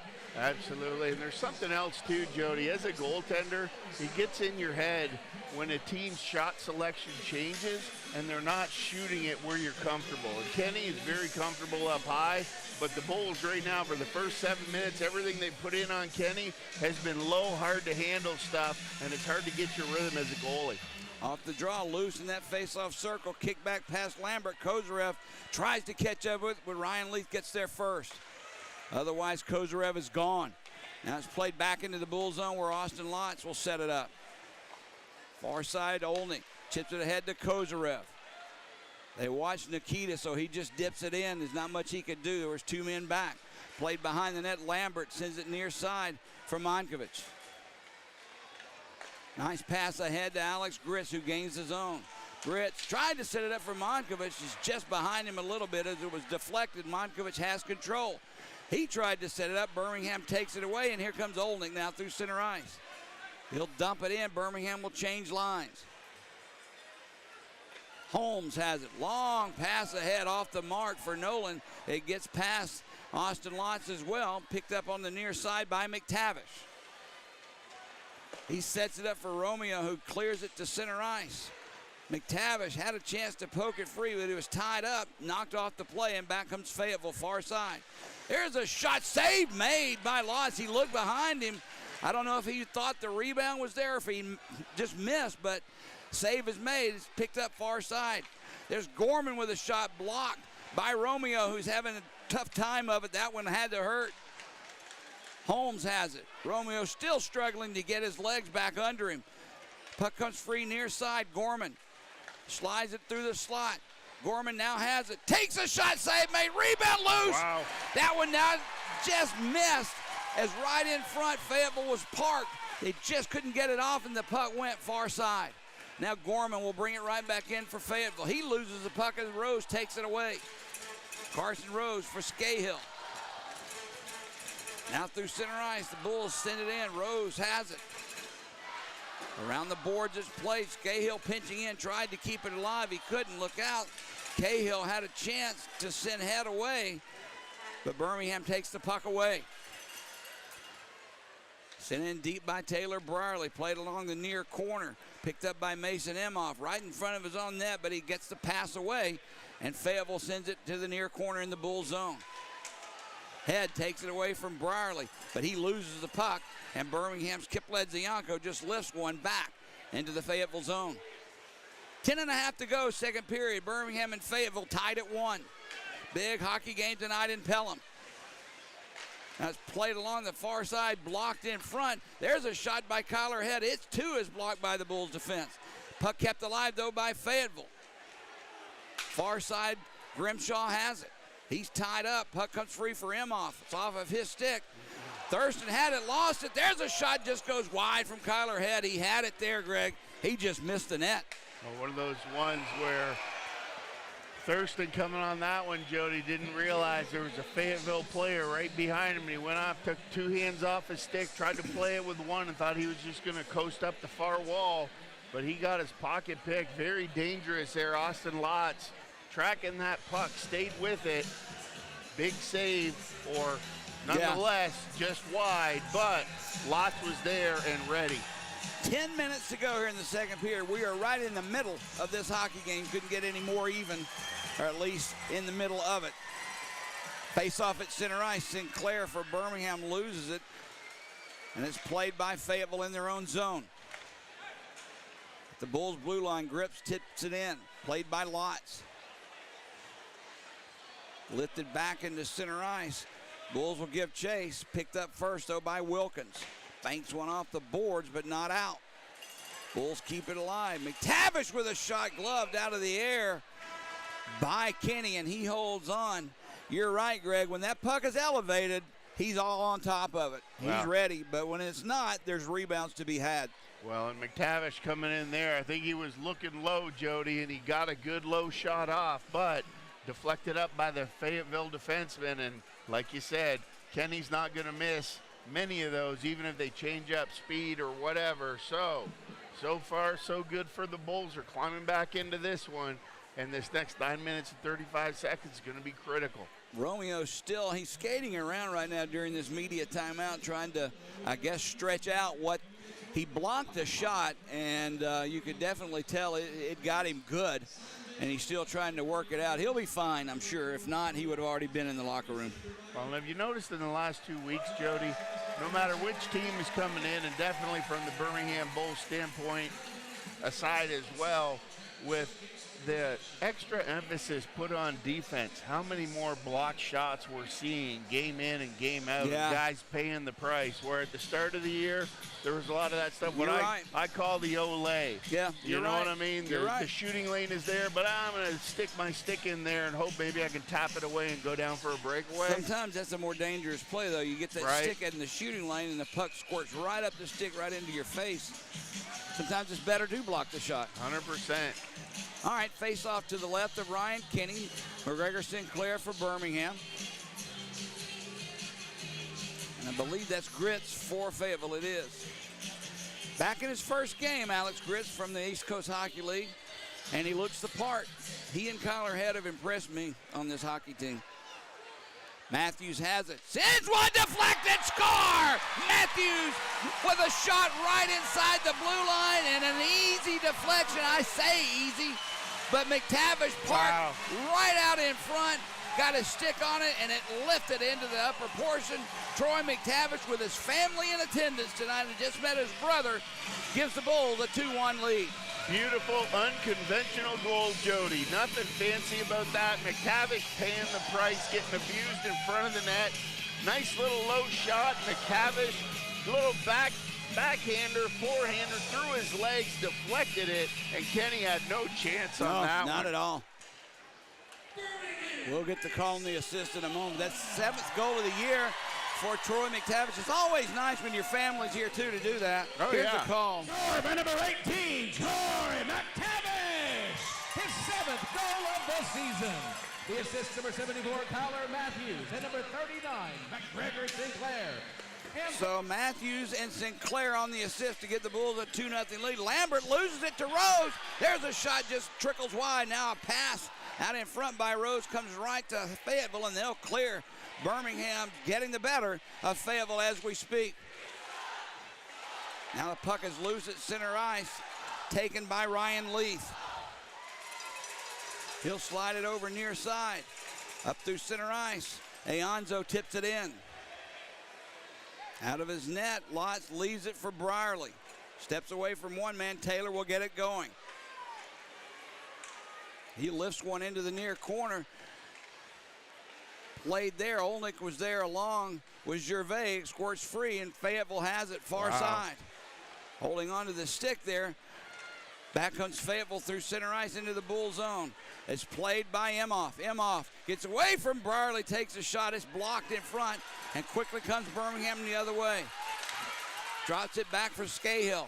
For Kozyrev, Scahill with a shot, save made, rebound was there. Yep. Save made by Kinney, it slides right to him. The puck was not tied up, the whistle blows. Now we have pushing and shoving. Here we go. That's Olnick being escorted into the corner. I don't see who it was with at this moment. But the traffic in front of the net is really starting to get to Ryan Kinney, Greg. Oh, yeah, and especially those low shots, even from bad angles, Jody, coming right across the goal line. Kenny's there making the save. Bulls are doing everything, crashing the net, creating all kinds of problems for him, but you can see how uncomfortable he is down there and just can't find his rhythm right now. So great job by the Bulls, changing up their game plan, and let's see what happens here. 8:01 left in the second period, 2-1 Bulls, out shooting Fayetteville 23-12. Face off to the right of Kinney. Puck is dropped. Loose in that face-off circle. It's taken by Fayetteville, and they'll skate away. Monkovich giving chase. He gets past Kyler Matthews. Monkovich gets there first. Knocked away by Birmingham. And that's sent back into center ice. Fayetteville will have it there. Now Grits loses it to Sinclair. Sent back into the Fayetteville zone where it's picked up by Holmes. Blake Holmes draws it for Love. Fayetteville will try and get out. McTavish with a good hit far side, but they didn't cough the puck up. Now it's loose. Look out. Carson Rose left wing side. One man back. McTavish cruising. Rose with a shot. That one just goes high and wide. Puck comes all the way back to the blue line and out. Phil Ledzianko couldn't keep it in. There's a pass, gets past to everyone. It was tried to connect to Carson Rose, but the face-off will come back in the Bull zone on an icing call. Well, I think that's a good composure play there by the rookie Ledzianko on the blue line, Jody. He didn't try and force it, try and quickly get back into the zone, maintained his composure, regrouped it back to the defense, and gave them a chance to make a strike with a guy flying through the neutral zone. They just didn't connect. So it'll go for an icing here back to Austin Lotz, right side for a face-off. Face-off drop, loose, picked up by Rose. Back comes the other way as he gives it to Ledzianko. Phil, just inside the blue line, sends it down low. Picked up by Rose, he loses it. He tried a centering pass, and back comes Gorman the other way. He can't get past Youngworth. A good defensive play there by the young defenseman. Now it's loose. Dorsey. Oh. And now Kip Ledzianko, another stick gets up on Ledzi. This is the third time, Greg, that the Fayetteville player has lost control of the stick and clipped somebody in the face. This time Kip Ledzianko is the recipient of that one as he's hunched over back to the Bulls bench. Well, one of those things, Jody, where they're battling for the puck on the wall, and you don't see Ledzianko let up very often. No. But there, when the stick gets up and clips you up around that mouth area, there's zero protection, aside from a mouth guard that's on the inside. So, good to see Ledzianko went back to the bench, hit the reset button, get him taken care of, get him back out there on the ice next shift. Referee tonight, Derek Baum, done a good job. As you said, they're letting them play. He's out with Daniel Iannello and William O'Malley, but 3 times when you lose control of your stick, that's a little much for me, Greg. It is. Face-off dropped in the Bull zone. That's fought for there, picked up by Olnick, who lifts one to center ice. Knocked down by Gervais, and again, his stick up. And if somebody's in front of that, they get a mouthful of stick. Well, on that one, Jody, the referee had a perfect line of vision on that. So Gervais made the play, pulled the puck down, but very lucky Olnick wasn't a little bit closer because he'd have clipped him right in the face. Just outside the Fayetteville blue line, Olnick on the draw for Birmingham, loses it as it's taken by Grits. Fayetteville in their own zone will try and set it up. Gets past everyone. Lotz will have to play it, though, and it'll come far boards. Kept alive by Fayetteville. There's a shot gloved out of the air by Lotz. That was a quick snapshot from the point. Lotz saw it the whole way, though, and it was a good stop. He gloves it and holds it. Well, good job by the Bulls. Those battles on the wall, Jody. Boxing those guys out, keeping them out of that line of vision for Lotz. Those shots from the point, hey, they can have another 20 or 30 from out there. As long as there's no traffic in front of Lotz, he's going to pull them down all night long. Face off to his left. Colton Olnick for Birmingham, Mason Emhoff for Fayetteville. Puck is drop control by the Bulls. They'll send it near side. Thurston will have to hurry to get over. He can't. Taken away. That's Gorman with or Grimshaw with the puck. All the way back to the blue line, barely kept alive and in. Played by Head. He lost it, and he takes a big hit there by Thurston. In front, Emhoff has a chance. He takes another shot, loose right at the goal line. Birmingham tips it away, and Holmes loses it there. Kozarev has it. Gets it up for Olnick, who sends it in deep. A big line change for the Bulls. We're fortunate there, Greg, to say the least. Hey, great job by Olnick there, Jody. Defensive play by a forward. Pulled that puck off the goal line in midair. There's Head, brings it all the way into the Bull zone. Big, tall winger, Kyler Head. Yep. Lost the puck, and he'll have to retreat back into neutral ice and set the play. Taken away by McTavish. 4 men back, so McTavish can't really do a lot. He stops at that far face-off circle and slides it behind the net. Smart play by McTavish, delaying and then just cycling it down low. Now it's played just inside the blue line by Brierly, down low to Sinclair. Comes off his stick. Fayetteville will try and clear. Head gets it ahead, and Fayetteville will send it in. That's Cahill. Played behind the net by Lotz. Scahill will take it. Gets past Christie. Alive there by Aonzo. He sends it wide of Lotz. Under 5 minutes to go. Second period. Bulls up 2-1. McGregor Sinclair. Cross-ice pass. Connects. There's a shot into the corner by Brierly. Kip Ledzianko centers one back, a lazy centering pass, but it gets to Phil. Penalty coming up, this one on Fayetteville. As the whistle blows, this one's going to come up. I believe it's on Cahill. He's skating straight over to the penalty box. And we're going to get a slashing call on Caden Cahill. I was going to say, stick was flying around, Jody, and you called it earlier. Sooner or later, you get those sticks up, especially when you're in pursuit. But Cahill going for the puck in the beginning, and then the Bulls doing a really good job moving the puck into the corners, coming out, cycling high, moving their feet. Cahill one too many whacks, and the referee had enough. 4:31 remaining here in the second period of play. If we're having a little problem with the sound, we're trying to adjust it. It's hard to sync up both the YouTube sound as well as the Flow Sports sound. So if you're having problems, let us know which avenue you're having problems with, whether it be Flow Sports or the YouTube aspect of it. We'll try, but it's hard to do both at the same time.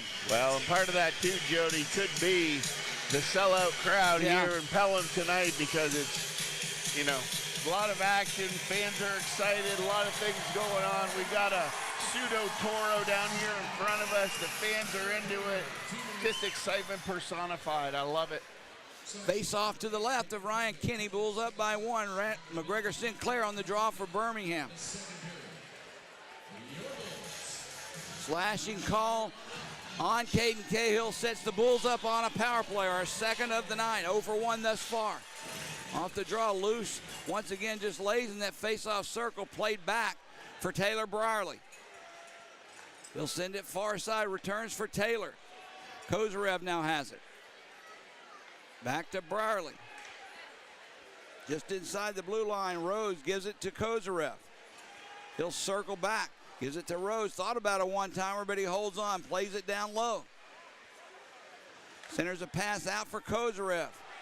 For Rose. One-timer, a shot by Brierly. Save is made.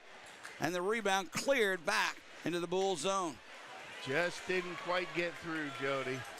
Now that puck is sent into the Fayetteville zone. Austin Lott sent that pass down. He was trying to connect. He gets past everyone. No icing is called on the play, though. With 1:05 remaining of power play time remaining, Birmingham will get it going again. Olney couldn't tip that in deep, and it's easily tipped right back out where Romeo takes it for Birmingham. Slowly behind his own net. He'll wait for some action. Now Ryan steps out, and Birmingham comes through center ice. Sets it up for Olnick in the slot. Drops it back for Ledzianko, but it was out of his reach. Birmingham has to get back out of that Fayetteville zone.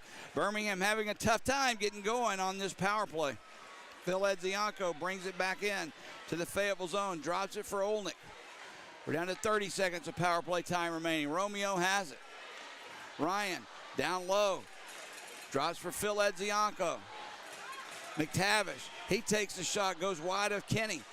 Kenny reaches back behind him and pins the puck up on the side of the net. So with 20 seconds of power play time remaining, faceoff will come up to his right. Jody, you got Fayetteville right now. They're playing a very aggressive 1-3. They're keeping one guy out up around the red line as the Bulls are coming through the neutral zone, and they're stacking 3 guys back across their blue line, and they're not giving up any area there, backing into their zone. They're stepping up, playing the Bulls in the neutral zone. Very hard to access the zone with speed. You're going to have to dump and chip around that. Played in the corner, Birmingham's Ledzianko goes down, still having trouble getting up. That was Kip. Finally does, and Birmingham's Rose backhands a pass to Brierly. We're down to 10 seconds of power play time remaining. Brierly holds on to the puck. Keep an eye out on that penalty box. There's a shot from the point by Rose. Goes high and wide, back at full strength. Rose score! That puck bounced right back into the slot harmlessly, and seconds after the penalty expired to Cahill, Rose right in between the face-off dots, fires one high, and Birmingham takes a 3-1 lead. How many times do you see that, Jody, with a penalty expiring before that guy can get back into play? The Bulls taking advantage of a lot of confusion off the back glass, pops back out in front. Briarly fans on it. Rose comes in behind him and just beats Kenny. Low blocker just over the pad. So I really like what the Bulls have done here with the shot selection in the second period. Now there's a conversation, a meeting of the mind, so to speak, going on in the referee's circle by the scores table. Johnny Monkovich is hot. He's upset about something, and I'm not quite sure what. There's no question the puck went in the net. Now, I don't know if he's questioning if someone was in the crease or interfering or not, but he's not going to get his way. This is going to be a 3-1 Bulls lead. Well, here's the call. Scored by number 15, Carson Rose, his 26th goal of the season. The assist, number 28, Connor Scahill, and number 6, Taylor Brierly, and first Bulls goal scored at 17:33 of the second period. Number 15, Carson Rose. So Rose gets his 26th of the year. Still, there's a conversation now being had in front or with the Fayetteville bench. Oh. New SPHL Bulls record there, Jody. Carson With that Rose. goal, Carson Rose sets a new Bulls SPHL record. Wow. Surpassing Mike Davis's 178 points. Carson, with that goal, has his 179th point as a Bull and now holds the SPHL record for points in a career. How many years is that over, Jody? It has to be 4, because when you and I started doing this 3 years ago, he was here on a line with Jordan Martin and That's right. I forget who the other one. It was Gillespie, Martin Gillespie, and Rose, and that line was lethal. Back to action, backhanded into the Bull zone. Birmingham will try and get it out, and it Offside. offside is going to be called on Fayetteville. 2:14 remaining here in the second period of play. And remember, we came into this period down 1-0, and I made mention of the fact that Fayetteville was undefeated when leading after one on the road and only had lost one game when they were leading after one all season long. Birmingham's turned the table, and you and I both talked about it. We played great in the first period, Absolutely. just had no results to speak of, and now the puck has crossed the line. And 3 times, that is, and Birmingham now has a 2-goal lead. I don't like it, but I'll take it. It's better than a 1-goal lead. Now Christie takes the puck away from Wilkins. Underneath the goal line in Fayetteville zone, still loose. Now finally skated away. Emhoff sets it up, and here comes Gervais. Gervais gains the Bulls' blue line, puts the brakes on, plays it into the corner. Picked up by Fayetteville. Grimshaw centers a pass, gets past Dorsey, but Lotz plays it himself and out. Good job by Lotz there. Sent back into the Bull zone. We're under a minute and a half to go here in the second period. Romeo catches up with it first. Now through center ice. Birmingham drops it back. Be careful on that. Dorsey, of all people, carried the puck in the Fayetteville zone. Taken away by the Marksmen, and back we go. Shot high and wide of Lotz, played along the near side for Monkovich, behind the net for Gritz. Centers a pass, Matthews intercepts, and the Bulls clear back into center ice. That's a great heads-up play there by Glover, Jody. Dropping back. He noticed Dorsey was in on the rush as a defenseman. Now Birmingham intercepts the pass, tried a centering pass, but it was deflected back into center ice. Under a minute to go here in the second. Bulls up by 2. Look out. That gets past everyone. Monkovich catches up with it behind Lotz. Kipledzianso takes it away. Holmes with a shot. That goes wide of Lotz. Rebound played by Thurston, but not out. Aonzo keeps it alive. Now Trevor Thurston sends one out, and Nolan has it, and they'll retreat. 30 seconds to go here in the second period. Ryan Nolan for Fayetteville. Connects with Aonzo. The defenseman takes a shot, gloved, by Lots, and rather than take a chance, as he always does, smartly holds on, and we'll just have a face-off with 21.9 seconds remaining here in the second period of play. Well, that's one there, Jody, where Lots identifying how many crazy bounces that have happened in the last minute and a half in both ends of the zone, just on teams trying to make a routine clear of the blue line. The puck stays in, hits a shin pad or whatever. Lots slows it down, 21.9, back to the face-off. Gorman and Sinclair. Gorman wins it, but the whistle blows. We'll drop it again. I guess someone moved prematurely. I don't know.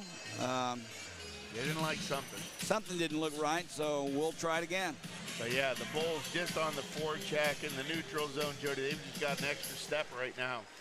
Puck loose in that face-off circle, comes back to Lambert. His shot is blocked by McTavish. Puck comes far side, played by the Marksmen. There's a shot, gets through the face-off circle, but not onto Lots as it's played there by Brierly. The referee gets in the way. Smart play. And Brierly just ties it up because of it. We're down to 2 seconds, and that'll do it. Taylor Brierly with a very, very smart play, because let's be honest, that puck with less than 10 seconds to go is in the corner of the Bulls zone. The referee gets in the way of the pass. Instead of panicking and sending the puck through the slot, Taylor calmly just turned and pinned the puck up against the boards to kill the rest of the penalty. And they call that eating the puck on the wall, Jody, and Taylor Brierly just demonstrated exactly how you do it, folks, right there. Looks up, 6 seconds left. He's like, you know what? There's no point of throwing this thing north out to the blue line. It could get knocked down, so he just takes it and puts it right between his skates, identifying that the best they're going to get with Fayetteville out at the top of the blue line waiting for a clear. A one-on-one battle down low, and Brierly can win that all night for the Bulls. Great job, Taylor Brierly. For what it matters, and I'm beginning to wonder how much this really does matter, when Birmingham is leading after 2 periods of play, we have a record of 20 wins, 1 loss, and 2 overtime losses. Conversely, when Fayetteville is trailing after 2, they have 1 win and 16 losses and 3 overtime losses. So, what does that mean? Absolutely nothing. It just means we have 20 more minutes of hockey to go on what is the most important 20 minutes of hockey the Bulls have had all year long. What it means to me, Jody, is Fayetteville appears to be a team that likes to ride the momentum all the way through a hockey game. And right now, the Bulls did a great job in the second period, turning that momentum around, even though they carried it in the first. But Fayetteville carried the lead into the first period intermission. The Bulls came back in the second, continued doing what they were doing in the first period, gained that momentum, scored 3 times, and now you don't change anything. You just keep doing it, bringing it to Fayetteville. And like I said earlier, the Bulls, they've just found another gear, Jody, on the forecheck. Guys, Kozarev all over the ice down there. The Ledziankos, McTavish, Glover, you name them. Brierly down there. Just very smart. Olnek on the defensive and back there. Puck in behind Lots in the air. Olnek exactly where he should have been as the F1 forward, coming back in the defensive zone, taking care of the net front. Loose puck, bats it away from danger. And I'm telling you, a great total defensive effort here by the Bulls in the second period. We know they struggled, the Bulls that is, throughout the middle portion of the season. And it wasn't as if there was no effort. There was. The system that was trying to be employed by both coaches, some of the players were having a hard time with. Let's just be honest about it. Is it that simple that things are just now beginning to come together for the Bulls and they're making it look easier than it is? Part of it, Jody, is just gaining that level of confidence within yourself to a player. And what I mean by that, during that period of time, remember, it was like whack-a-mole hockey out there. The Bulls get the puck in their zone. Yeah. They were just so, that's when they were gripping their stick too tight. Just clear the blue line, whack the puck, get it out. You know what I mean? Yeah. Where now they've got composure. The D are holding that puck for an extra second. The forwards are posting up in the neutral zone, hitting that guy coming through with speed. And now they're breaking out as a unit versus just one guy trying to get the puck out of danger. Entertaining hockey games, none to say the least. Birmingham, after trailing at the end of 1 period by a goal, now up by a pair, 3-1. at the end of 2 periods of play. We'll have our second part of interview with Coach Craig Simchuk coming up. We'll take a little break here first, and when we come back, part 2 of our interview with head coach Craig Simchuk. Jody Chernesky here along with Greg Drevany. Stay with us, everyone. Score at the end of 2, Birmingham 3, Fayetteville 1. This is a shout out to the professional tailgaters, game day grillers, and potluck pros. Whether you bake it, smoke it, stack it, or melt it, there's nothing more important than how you cook up your team spirit while serving it with an ice cold Coca-Cola, Coke Zero Sugar, or Coke Light. We may not all agree on the best game day food, but when you serve your meals with a Coke, you know you've got yourself a winner. Enjoy an ice cold Coca-Cola at the Birmingham Bulls game. Coca-Cola, taste the feeling. Okay, Jody Chernesky here along with head coach Craig Simchuk at the end of the first period of play. Again, we're recording this prior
tonight. Our house, Bulls country, rulers of Cahaba Valley. Our house, Bulls country, rulers of Cahaba Valley. No, this ain't no rodeo.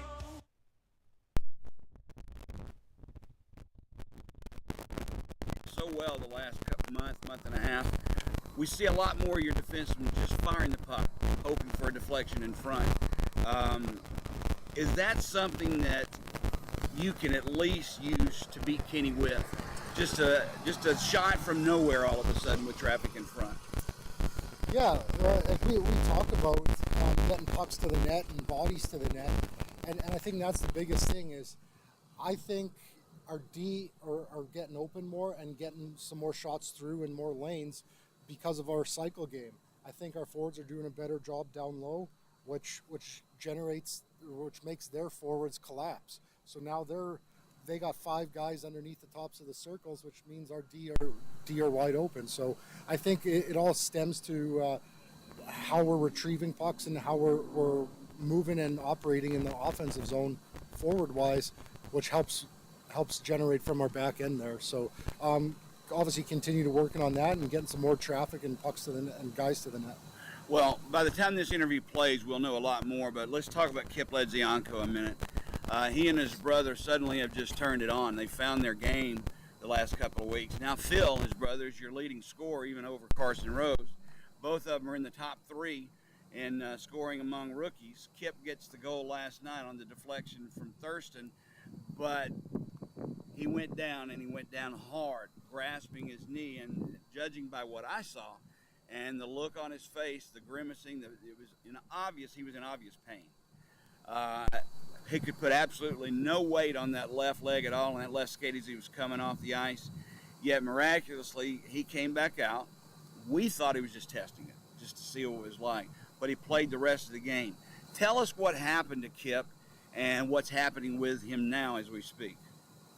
Yeah, actually, on that play, he had a partial breakaway, and he almost scored. He ended up colliding into the back wall and a little shaken up, but he got up, and there wasn't a malicious play. He just got tangled up with a Fayetteville player and fell awkwardly on his knee. Obviously, the worst comes to mind instantly, and you never want to see a player down, and I don't think I've ever seen him lay on the ice all year, so you know there was something going on. But went back to the room, trainers and doctors looked at him, and everything was stable. So he came back with about 4 minutes left in the first, and he said, he's like, I just want to try it at a TV timeout, see how it feels, putting some weight on there, moving it. And then he asked for a shift, and then never said a word since. So obviously looked at him again after the game and this morning, but no, he's a tough kid, and he's ready to go. I will say this about the two twins. They're not known for anything but their skills and their scoring, but they play tough all year long. They've never been shy to mix it up. So for him to come back like that after an injury, which I thought could have been the way it looked, it could have been season ending. You got to feel good about the mental aspect of Kip. Yeah, and that was the big thing that when we were told about them when we talked to different coaches and agents in the summer, they don't shy away. I won't say it's their best part of their game is their physicality, but they counter hit some of the best I've ever seen of any player. They know a guy's coming, they can feel it, sense the pressure, and they throw their weight right back, almost like Peter Forsberg-esque. Mm-hmm. And you'll see, if you take notes, you'll see him knock guys right on their butt just from doing that. So, no, they've definitely figured it out, and at the right time of year. Hayden Stewart got the nod last night in net, played unbelievable hockey. No doubt about it, he was on his A game. The one goal he gave up wasn't his fault. It was basically a mistake out in front of him, and usually that's what happens when a goaltender gets burned. It's usually not his fault. What can you tell us about Hayden Stewart and his game last night? I thought he was solid, and I mean, I thought he was moving well. I thought he was playing pucks well. I thought he didn't give up a lot of rebounds. When there was shots on, I thought he held them tight. I think he was talking to our D a lot, which really helps them out. But he was feeling it, and you could see in the shootout, didn't really give up anything. Like, it's hard to find a hole on a goalie that size and that can move that well. And if you do, you might want to keep the puck because he's pretty elite goaltender at this level. So no, it was good to see Stewie have another night. All right, let's talk about the play that Stewie made. He came out of his net 20, 30 feet because he knew if he didn't, he was going to be facing someone on a breakaway. He didn't quite get all the puck to clear it. Went into the corner. He's streaking back to his goal, and somehow, some way, the shot came, and while he's flying back into the goal, made a miraculous save. That's got to make you just tighten up like crazy as a head coach to see your goaltender out of the net that far. Yeah, I think I broke another clipboard on the bench during that play, and I may have knocked over a garbage can, but we showed that clip in video, and I talked to him last night after the game, and if you watch it, stops on a dime, busts back, he busts his butt back and gets a net, and still somehow makes a save. And like you said, his thought process was, it's either a clear-cut breakaway or I try to make a play. And I think it was Nolan, number 11, got a stick on it or a shin pad, and puck went into the corner, thankfully, because I think we've been on the receiving end of one of those against Huntsville a couple years ago. So obviously right away you think, oh crap, there's going to be an empty net, it's going to be a tap in, but he made a play. He recovered and made up for his mistake. All right. Lastly, who we're going to see tonight in net? Is it going back with Stewie again, or we're going to counter with Lotz tonight? Tonight is Austin Lotz is going. Okay. All right. That's head coach Craig Simchuk. I'm Jody Chernesky. Stay with us. Third period action coming up right after this.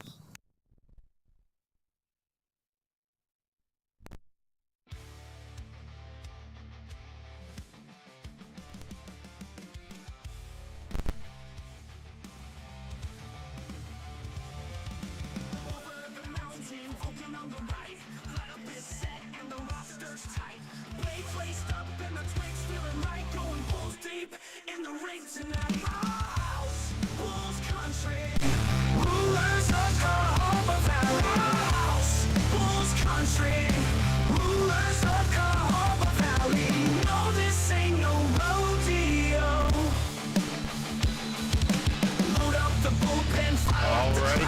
fans. Around the SPHL in the second period. Intermission. Here's what we've got. Roanoke, same outcome as last night. Looks like they pulled it out in regulation, beating Macon 5-4. So Roanoke, oddly enough, what that means for anybody following at home is Roanoke will now move up to 69 points with that win, and they are just 2 points behind Huntsville, who has 71 points. So, mathematically, Roanoke still has an opportunity to catch Huntsville, depending on how Huntsville fares here in their last 3 games, and overtake Huntsville for second place in the SPHL. That would mix up the standings a little bit more than has been done in the past. In Huntsville, to that same note, Huntsville is up on Evansville with 8:30 left in the second period, 1-0. So, if Roanoke is going to have any chance at second place, they're going to need some help from Evansville and the other 2 teams that Huntsville plays here in their last 3 games. Here in Pelham, the Bulls have a great second period and put 3 past Ryan Kenny. That doesn't happen very often in one period, and nonetheless, the Bulls are up 3-1 over Fayetteville going into the third period in this battle for the last home ice advantage spot in the playoffs, because the Bulls, by the math, and Fayetteville will most likely end up 4 and 5. The question is, who's going to end up in that top spot, number 4? In Quad City not given up yet in that 8th spot, with Macon chomping at their heels because they are up on Knoxville 3-0 after 2 periods. So, Quad City looking to be dangerous here as that possible 8th seed in the SPHL playoffs, and if that holds true and Quad gets spot 8, they would play Peoria in the first round. Peoria at home versus Pensacola. Same old there for Peoria. They're strong at home, and they are up on Pensacola 3-0 with 4:17 remaining in the second period. That's your SPHL updates. I'm Greg Dreveny, and we will be back here for third period action in the next 2 minutes.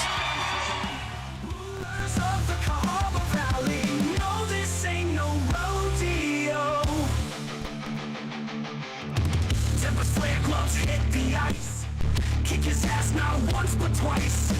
Down south losing is a sin. Bulls light the lamp and the good gods win. Steel on ice and hearts on fire. Every goal takes us higher and higher.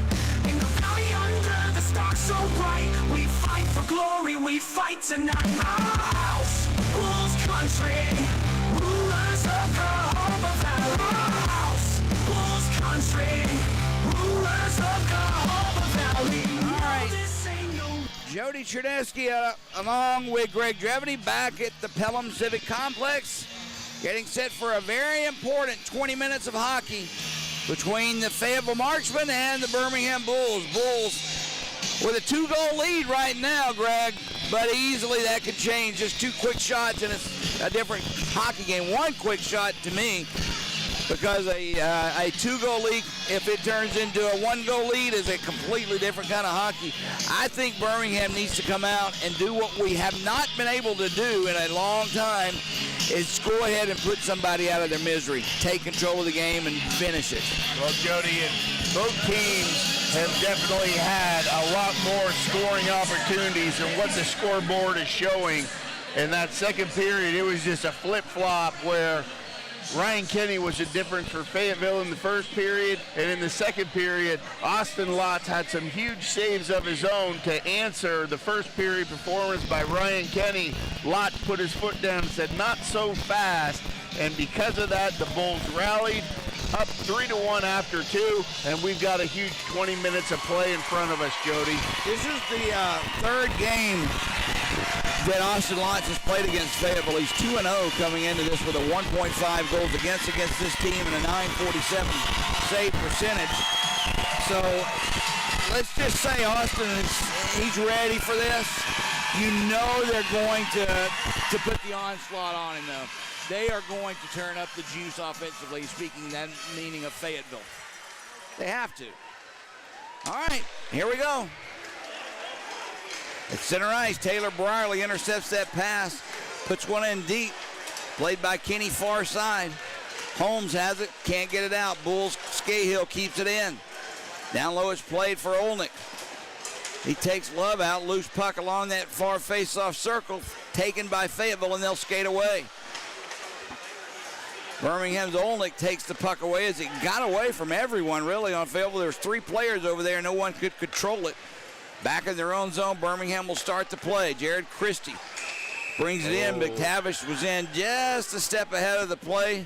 So offside is called on the Bulls. Just underway here in the third, 19:21 to go. That was close, but I like that composure back there. Brierly sucks in Fayetteville on the forecheck, throws it across, and then you saw the Bulls forward post up over there on that far wall over the red line. The centering comes through with speed. Good job there. McTavish was just offside by a fuzz. All right, Romeo off the draw sends one. It banked off the boards weirdly, almost right out in front. I don't think Kenny knew where the puck was. Now it's played far side. Wilkins banks one off the boards and out.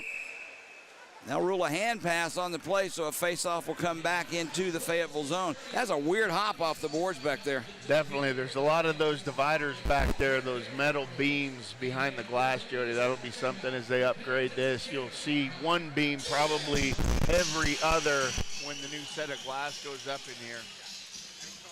Just outside the Birmingham blue line. So they'll rule Birmingham had the hand pass. Puck is dropped. Fought for along the boards. That's McTavish. He lost it. Fayetteville will have to retreat, and they'll set it up. Wilkins gets it ahead. His pass is intercepted by the Bulls. Now loose. No one wants to gain control. Dorsey takes the shoulder right into the mouth from Aonzo. As the puck comes right back into the Fayetteville zone. Kenny well out of his net, plays it ahead. His shot all the way back into the Bulls zone. Dorsey, long head-manning pass ahead out of the reach of Rose. Kenny will play it. He'll whistle it around this side. Played by Wilkins and out. Trevor Thurston picks it up for Birmingham. He'll send it far side for Scahill. Kip Ledzianko tips it in. Leith's pass is intercepted. Rose tried a centering pass that's taken away by Lambert, and Fayetteville will put it back into the Bulls zone. Behind the net, Kip Ledzianko will catch up with it first. Loses it. Emhoff takes it away. Takes the shot. Blocker save made by Lotz. Now Phil Ledzianko is there. He lost the puck. Played by Head. Kyler Head loses it. Ledzianko can't get free from the defense of Fayetteville, or he was gone. Fayetteville has it. Kyler Head sends a shot. Pad save. Rebound came right to Emhoff.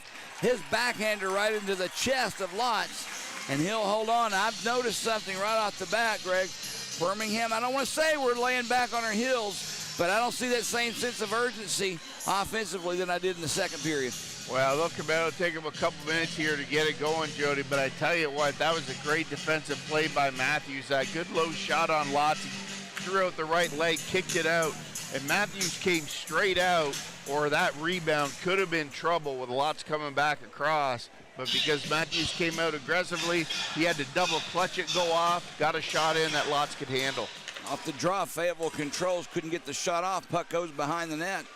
It's played there by Gritz. Now it's loose. Monkovich is there along with Olnick fighting for it. Monkovich comes away with the puck. Tries to get past Olnick.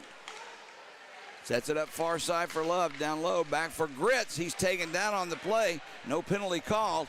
And the Bulls clear the zone into center ice. Thought for a minute, Greg, he might get a cross-checking on that one. Now it's picked up in the near zone. There's a shot. Nolan's saves made by Lotz on the stick side, and Birmingham's Brierly gains that center ice, takes a hit right in front of the Fayetteville bench, but clears it in. McTavish has the loose puck for Birmingham. Drops it down low for Brierly. Behind the net, tried to hook up with Sinclair, but taken away by Fayetteville. And Wilkins skates through center ice. Puck stopped by Lotz. He'll play it himself. To Sinclair. He chips it for McTavish. McTavish near face-off circle. Sends one behind the net. Goes around far side for Phil Edzianko. Played by Birmingham, back behind the net. Christie is there. Christie tried to get it to Kip Ledzianko, taken away by Fayetteville. Sent back along the near boards. Caden Cahill has it. He's stood up by Rose. Cost the puck up. Phil Edzianko brings it back in. He takes a shot deflected by the defense and chipped right back out to center ice.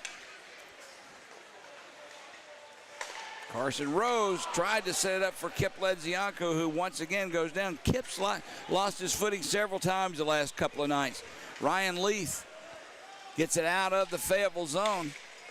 Lotz will play it. Nice nifty move. Birmingham tries to clear, and they do through center ice. Glover, nice pass over to Kozyrev, just bounced off his stick. Kozyrev backhands one out. There's a deflection right in front and right into the mitt of Ryan Kinney, and he holds on.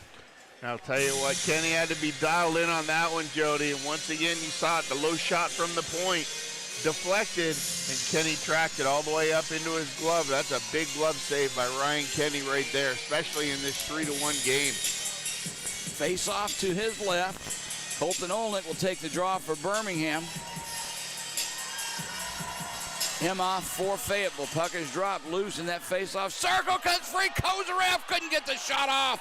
Kenny with a good job, just cut the angle off, never gave Kozyrev any place to shoot, took the room right away.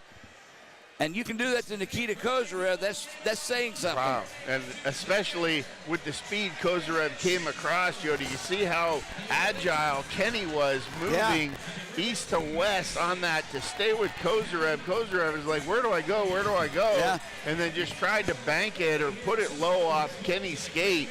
Great save. Matthews off the draw, takes the shot. Kenny never saw it, but Right. it was well wide of him. Played in the corner. Glover has it. Centers one for Kozyrev, knocked away by Leith. Puck played along the far corner, back behind the net. Fayetteville has control. Ahead for Grimshaw. He lifts one into center ice, and they'll bring it in the Bull zone. Nice play by Brierly to tie the puck up. Far boards. Still loose just inside the blue line. Here comes Olnick.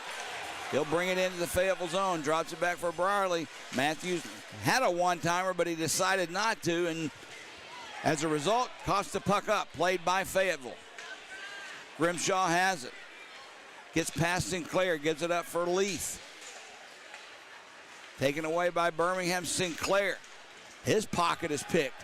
And here comes Fayetteville through center ice. Penalty coming up. Penalty on the Bulls coming up. Ryan Nolan has it. He'll circle behind his own net. Delayed call on the Bulls. An extra tacker out for Fayetteville. Brings it in the Bull zone. Monkovich has it. Cuts through the slot. Backhander save made. Rebound loose. Another shot. This time Lotz covers this one up. That's a couple of good scoring opportunities on a delayed penalty, Greg. Well, if not for Austin Lotz, it's a 3-2 hockey game. Well, and that play by Fayetteville coming in, driving wide, going around the Bulls forward, Jody, you can't quit on a play. I know there's a penalty coming, but when he cuts wide there to the glass, the forward has to stay with him and put him into the glass, not let him cut back in through the slot, because you saw what that turned into. The first save was a great save by Austin Lotz, but following up, having to make another one on top of that, very fortunate for the Bulls. All right, first time Fayetteville had a power play, they resulted in a power play goal. Not surprising, consider Birmingham's lack of ability to kill penalties as of late. Of all the things that have gone well for Birmingham, that is the one area that is a troublesome spot. That has to be remedied before the real season starts in a couple of weeks, Greg. Well, and it's unfortunate, Jody, because even just sitting here, I was watching a couple of the Fayetteville players as they were hit and finished on the wall and dropping down, how they were getting up and skating to the bench. there was a little of that sparkle gone out of their eye. And now this power play gives them an opportunity to get re-energized here. Face off in the Bulls zone to the right of Austin Lodge. 14-11 to go here in the third. And what seemed to be a very fast-moving hockey game, now it seems to be the clock is stuck, at least for Bulls fans. Ryan Nolan sends it back to Leith, just inside his blue line, taken away by McTavish, a great play, and he sends it down the ice. Now along the boards, McTavish was taken out hard. He's struggling to get back to the bench. I did not see who took him out. I was watching the puck. Leith brings it in. He gets around Romeo into the far corner. Back for Grimshaw, kicks it through the slot. Nolan has it. Can't get the shot off. Tried to get it back to Leith, who gets the loose puck.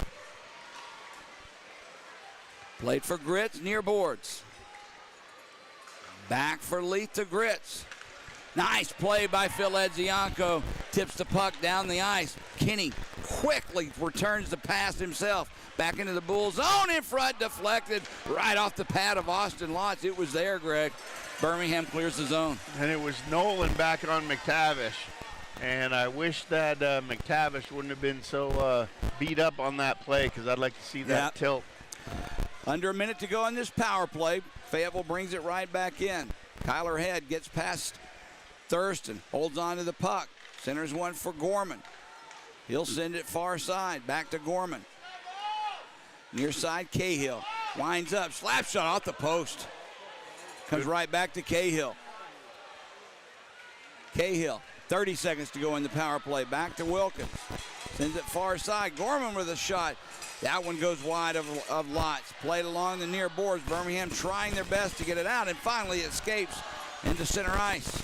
We're down to 15 seconds of power play time remaining. Mason Emhoff has it. He'll send it back on his defense, and they'll bring it in one last time. Fayetteville. Head with a shot. That one goes behind the net, played by Emhoff. We're down to 3 seconds of power play time remaining. Thurston ties his man up. Birmingham's back at full and even strength as Sinclair is out of the box. He gets the puck and chips it to center ice. Now we get a line change, and we're back to normal hockey, Greg. Big kill there by the Bulls, Jody. Great job down low, clogging things up. Kyler Head with the puck in his own zone. Almost lost it, gives it up. Leith has it. He chips one off the boards into center ice. Kyler Head has it, lost it, still loose. No one wants control of the puck. Comes free back into the Bull zone where Youngworth will take it. Gives it up for Matthews. Kyler ahead to Rose, who tips it to Kip Ledzianko, who hammers it in. Ryan Kinney will play it himself. This one for Lambert. They'll backhand one out into the neutral zone. Birmingham puts it right back in. 11:20 to go here in the third period. Bulls up by 2. Score! Where did that come from? Taylor Brierly from inches inside his own blue line. Just sends one in on net. Shoot the puck, young man. And something happened between the blue line and that goal. Happened. And it goes in the net. Birmingham on the stick of Phil Edzianko gives themselves a 3-goal lead. Oh, what a play. Ledzianko screaming through the slot, Jody. A little heads-up play by Brierly. Put it low. Kenny has to react low to it. He collapses down. Ledzianko comes in. A great little tip underneath Kenny's glove above his pad, and the Bulls are up by 3. Ledzianko, his 13th goal of the season. The assist, number 6, Taylor Brierly, and number 91, Kip Ledzianko. I'm telling you, the Ledziankos are on fire. Brierly with the play, though. He made it happen with that shot. He just fired it on net, and there was Ledzianko to tip it home. Birmingham up by 3. Puck in the Bull zone. Played by Emhoff down low. He had Grimshaw there, but couldn't connect on the shot. That is, Grimshaw comes all the way back to Wilkins.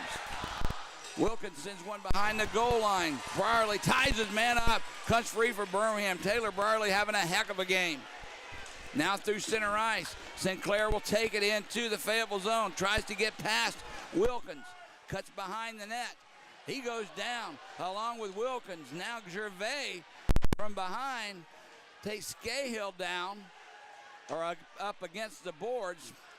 Got to start being careful now with what kind of play we're seeing. This is kind of what I was talking about, the chippiness. Now Wilkins trying his best. He's holding on for dear life. Puck still tied up on the boards. Finally, the whistle blows. Gervais gives a shot to Scahill. Now Scahill takes another little poke from Gervais, and here's what's going to happen, Greg. Birmingham and Fayetteville are about to send each other messages for the playoffs. You got it. Go. And not over yet, though, Jody, but you're definitely right. There's going to be a message sent one way or another, because if the Bulls get one more goal, you know the old saying, down by 4, go to war. They have no choice, meaning Fayetteville. They've got to do something to elevate their play into the playoffs. They know who their opponent's going to be. Both these teams are going to be playing each other. You can't just, if you're Fayetteville, you can't go down like this without a fight. That's what I'm trying to say. They're about to do some things that we haven't seen these two teams do in the last 2 nights. Oh, absolutely. The thing about that is, though, Jody, if the Bulls keep playing the way that they're playing, because where their success is coming from is getting the puck deep and then sending multiple layers of forecheckers. Off the draw, Fayetteville has it. Now through center ice, tipped into the Bull zone, right in on Lotz, and I know what he's going to do, and he does. He covers it up, face off to his right. With 9:51 remaining here in the third, Bulls up 4-1. Wow, how about that last goal, Jody? Yeah, that's the second goal we've had like that, Greg, tonight, where the shot you just take the puck and fire it toward the net and see what happens. That's it. How many times this year you and I spoken about what we call greasy goals, garbage goals, where you shoot the puck and it bounces in off somebody's rear end or leg or skate? Yep. That counts. Those are still goals. Birmingham is taking advantage of every aspect of their game offensively they can, and it's showing up on the scoreboard. 2 hardest shots for a goalie to stop, Jody. Number 1, getting a read on is a backhander. Very hard to stop a backhander in because there's no break of the player's wrist. The other one is a redirection, especially a low redirection. Very tough for a goaltender to place himself, melt down low to the ice, and then somebody come in and deflect that puck up. You got to be really quick. What a play, though, by Lezianko. He was just cruising, as you said, through the slot. Knew the shot was going to come from Brierley. And Brierley, to his credit, pops one right in on net, and all he did was put his stick on the puck. And it was such a hard, low shot, too. That's what I'm saying. Like that's what makes that play so beautiful to watch. Unbelievable hand-eye coordination by Lezianko and Brierley. They're just on the same page tonight. The thing I do not want to happen is some retaliation on Birmingham's part with 2 games left in the regular season in a tough environment in Evansville, knowing the playoffs are coming after that. We need no suspensions right now. We need nobody missing ice time. Agreed? Agreed. So whatever Fayetteville has to do to send the message to Birmingham, so be it. But we don't need to lose manpower because of it. Thurston with the puck. Banks went off the boards. Chipped in by Phil Lezianko. All the way down. Kenny will play it himself. Far side, Bulls keep it in. There we go again. Thurston. He turns one around. It's kept in by, Rose had it. Lost it. Leith now. Sends it near side. Fayetteville will get it out. Nolan. Ahead to Gritz.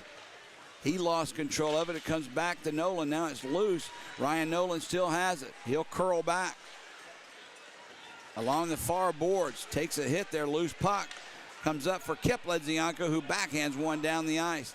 I'm more tempted to watch behind the play now than I am, Greg, where the puck is, because typically we know what happens in a situation like this. But I tell you, right there, you saw a great trade-off by the Bulls down there, down low defensively, Jody, maintaining that one-on-one man defense that they're playing, especially strong on the wall, making sure that they get a piece of their man, hold him, pin him, box him out from the outside. Face-off control by Fayetteville. There's a shot, just goes deflected wide of Lotz. Now, Kip Lezianko stood up his man, and going down on the play was Cahill. Cahill has the puck bounce off his stick, comes back to the Bulls' defense. Thurston has it. Set it up far side. Almost lost it, but we'll clear the zone out of play. They're calling for a delay of game penalty, but they're going to say it was deflected off someone. The linesman was right there. He'll confer with the referee. Now Bohm may be actually sending off, and he is. It looks like Youngworth. will be sent off for a delay of game. I thought he signaled it deflected off his arm, but Well, that's what I call a double tap, Jody, where the defender, Youngworth, is that who it was? Yep. So Youngworth, he went to clear that one out, and as puck came up on the heel of his stick, as he pulled it forward, taps the toe of his stick and goes straight up into the crowd. Another big penalty kill for the Bulls. This will be Fayetteville's third power play of the night. They're 1 for 2. Fayetteville, is it possible, Greg, that they may pull a goaltender for a 6-on-4 advantage if the situation arises? I don't know. Early in the game. 8 minutes left in the game, I would not. However, crazier things have happened. Ryan Leith slowly brings the puck in the neutral zone. He'll drop it back. Nolan has it. He gets past McTavish. Down low, he tried to center it out in front. It was deflected away by the Bulls defense. Now it's fought for in the corner. McTavish pokes it behind the net. Centering pass for Nolan. He couldn't get it. Ryan Nolan far boards. Gets away from one man, takes the shot. Glove saved by Lotz on a powerful wrister from Ryan Nolan. Austin Lotz answers. Shot selection, Jody. Austin Lotz very good upstairs. He's got a great glove hand. But like I said, these guys, they get alone in that slot area, and instead of making the good play, especially with that extra body out there, they want to go for the hockey card highlight goal. And Austin Lotz said, not today. Face off to his right. Hard to tell based on the jerseys that we're wearing. I guess it's Sinclair is who it looks like, and it was McGregor Sinclair. I'm beginning to be able to read players by their body movements as Olnick, after the draw, sends one down the length of the ice. Wow, he should have left the ice there, Jody. You can't do that. If your helmet comes off, you're supposed to go to the bench. Just saying.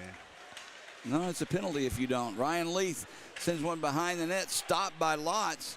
He'll whip one around right back from where it came from, and the Bulls clear as Olnick taps it down again. We're down to 50 seconds remaining on this Bulls power play. Kenny gives the puck up to Phil Edzianko, gets around Wilkins. Couldn't get the shot off, though. Ryan Kenny, a little too much on the draw on that one, trying it a little too hard. He's good with the puck, but he almost gave it away. Dorsey intercepts a long pass, too. Fayetteville starting to panic a little bit with these long headbanding passes, even from the goaltender, as we're down to under 30 seconds of power play time remaining for the Marksmen. Who's center ice? That's offside as Cahill was in 2 steps ahead of the play, and Fayetteville just looks discombobulated right now and as if they have no answers as to what's going on. Well, they've changed their game style to what worked for them for, 4 periods out of 6 so far, and that's, hey, you get the puck there. Why are you using the hinge play? The worst play in hockey. Well, you just went offside. 19 seconds remaining on the power play for Fayetteville. 6:46 to go here in the third. Birmingham with a 4-1 lead over the Marksmen. Puck cleared back into center ice. Fayetteville will have a chance for one more as Love has it. Just inside the blue line, Cahill has it. Backhands a nice pass over for Love, who wasn't expecting it, and the Bulls clear the zone. That'll do it. Birmingham's back to full and even strength. McTavish has the puck. Christie in front. Couldn't get in the puck. Loose. McTavish again had a whack at it. Now it's loose in front of, or to the side of Kenning, and he'll reach back and cover it up. There's some pushing and shoving behind the play. Everyone, cooler heads will prevail this time. I can't promise that'll happen next time. But you see how much commotion, Jody. Yeah. Just that squirting that puck to the side of the net. Just keep it low, and all the bodies convene down there at the goal line and in the paint. And there's always good positive things that happen when you do that. I don't know, Jody, if when Kenny had that puck, with these jerseys, when the Bulls move quick, they both have black helmets, black gloves. Hard to see. It is. It really is. You cannot tell who has the puck until their back is squarely to you, and I apologize, but that's just the way it is. Sinclair upset. He's tossed from the draw. McTavish will come in his place. Puck is dropped. Wilkins takes it, tries to get it out. He can't. Kept alive for the moment by the Bulls, and it's finally cleared back into center ice. Sinclair Couldn't get it in deep. Wilkins sends it into the bull zone where Matthews has it. Long head manning pass ahead to Christie, who's had a really good game. He hasn't figured on the scorecard, but he's very noticeable on the ice. Gervais behind his own net. Almost sent a lazy pass through the slot that's intercepted. Now Kozarev takes a hit from behind. Penalty coming up. That one is the easy call as Ayanzo's going behind or going off. Now he's trying to take somebody else with him. He hit Kozarev from behind with an elbow, so call it checking from behind, elbowing, roughing, I don't care what you call it. He's going off. But as he skated past another bull, he tried to goad him into another penalty to try and get things evened out. Birmingham smartly skates away. And whether he knows it or not, that's interference is the call. I didn't call that one. I said everything else he could call but interference, but it's okay. Birmingham goes back on the power play. We're 0 for 2 so far tonight. But no, so get one more and let's seal the deal on this. As he's trying to take somebody with him, it's Kyler Matthews. That's not exactly the right goal you want to take a shot at. But I don't want Kyler doing anything. I need him shooting the puck from the point off the draw. Birmingham gets 1, 2, 3 whacks at it. Now the sticks and the gloves get up as Kenny held on to the face or the puck. Sinclair is there. He had a little something to say for Ryan Lee. Sinclair will be escorted away. No penalties will be called, but this is what I'm talking about. Fayetteville knows the writing's on the wall. Oh, yeah. And they've got to make sure Birmingham remembers something about them. I'm sending Dorsey net front right now, Jody. That's my play. Off the draw, puck is loose. And what was that? Did you hear that whistle? Yeah, I did. Rose has the puck. Rose drops it back. Brierly has it. Where did that whistle come from? It was very strong and loud. I hope it's not from the crowd. Sounded like a clown whistle from the circus next door. Now Kozarev takes the shot, whistles one high and wide. Loose. There's a shot just from the side by Sinclair. Goes wide, an errant shot. And Fayetteville will clear the puck down the ice. If that whistle came from the crowd, I hope somebody reports them. You can't do that. I don't know where that's coming from, but it was very noticeable to us, and we're on the other side of the arena. Birmingham, minute 13 to go on the power play. Through center ice. Phil Ledzianko brings it in, but his brother Kip was well ahead of the play offside, so we'll come back out with 4:47 to go. We'll have our last media timeout of the third period. Birmingham on the power play and up 4-1.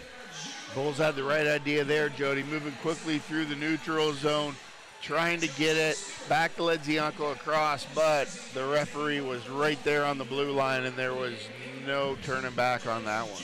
You think head coach Craig Simchuk and Kevin Kerr both are, during this timeout, are explaining to the guys, we've got 2 more games left and then the playoffs.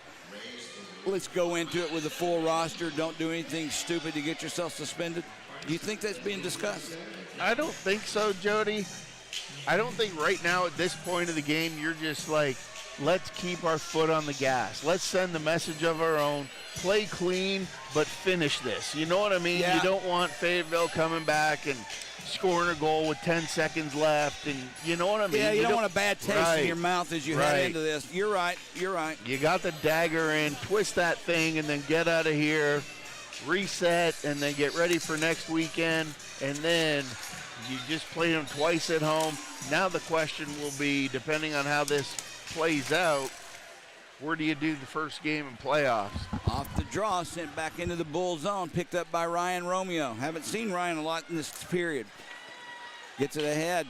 Olnick had it bounce off his stick.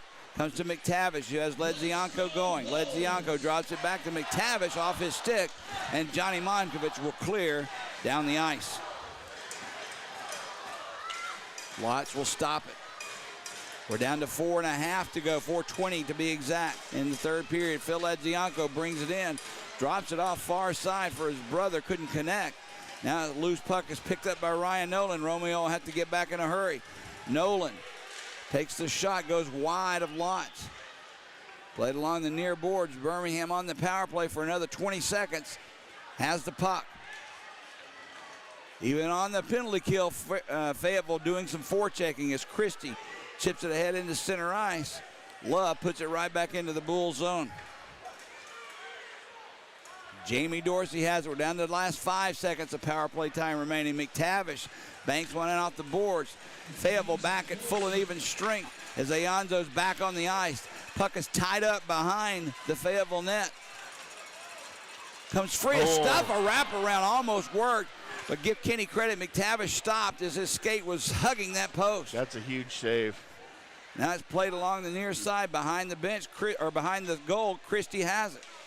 He'll step out far side, sends it back to Glover just off the bench. Glover, he takes the shot, just goes wide to the left skate of Kenny. Now Birmingham's Christie sends the shot wide. Glover with the rebound, still loose, picked up by Fayetteville, and they'll skate away. 3-on-3. Shooting gallery down there. Birmingham takes the puck away, gets past everyone, and Gervais will tip it back to Wilkins. Long pass ahead for a head. Thurston on him. Kozarev tried to tip it to Olnick. It gets away from everyone, and Wilkins takes it for Fayetteville. Thurston has the puck in the bull zone. Linesman in his way. Yep. Almost caused a turnover there. Now Gervais and Ledzianko bumping in. Gervais took Phil Ledzianko's stick away from him.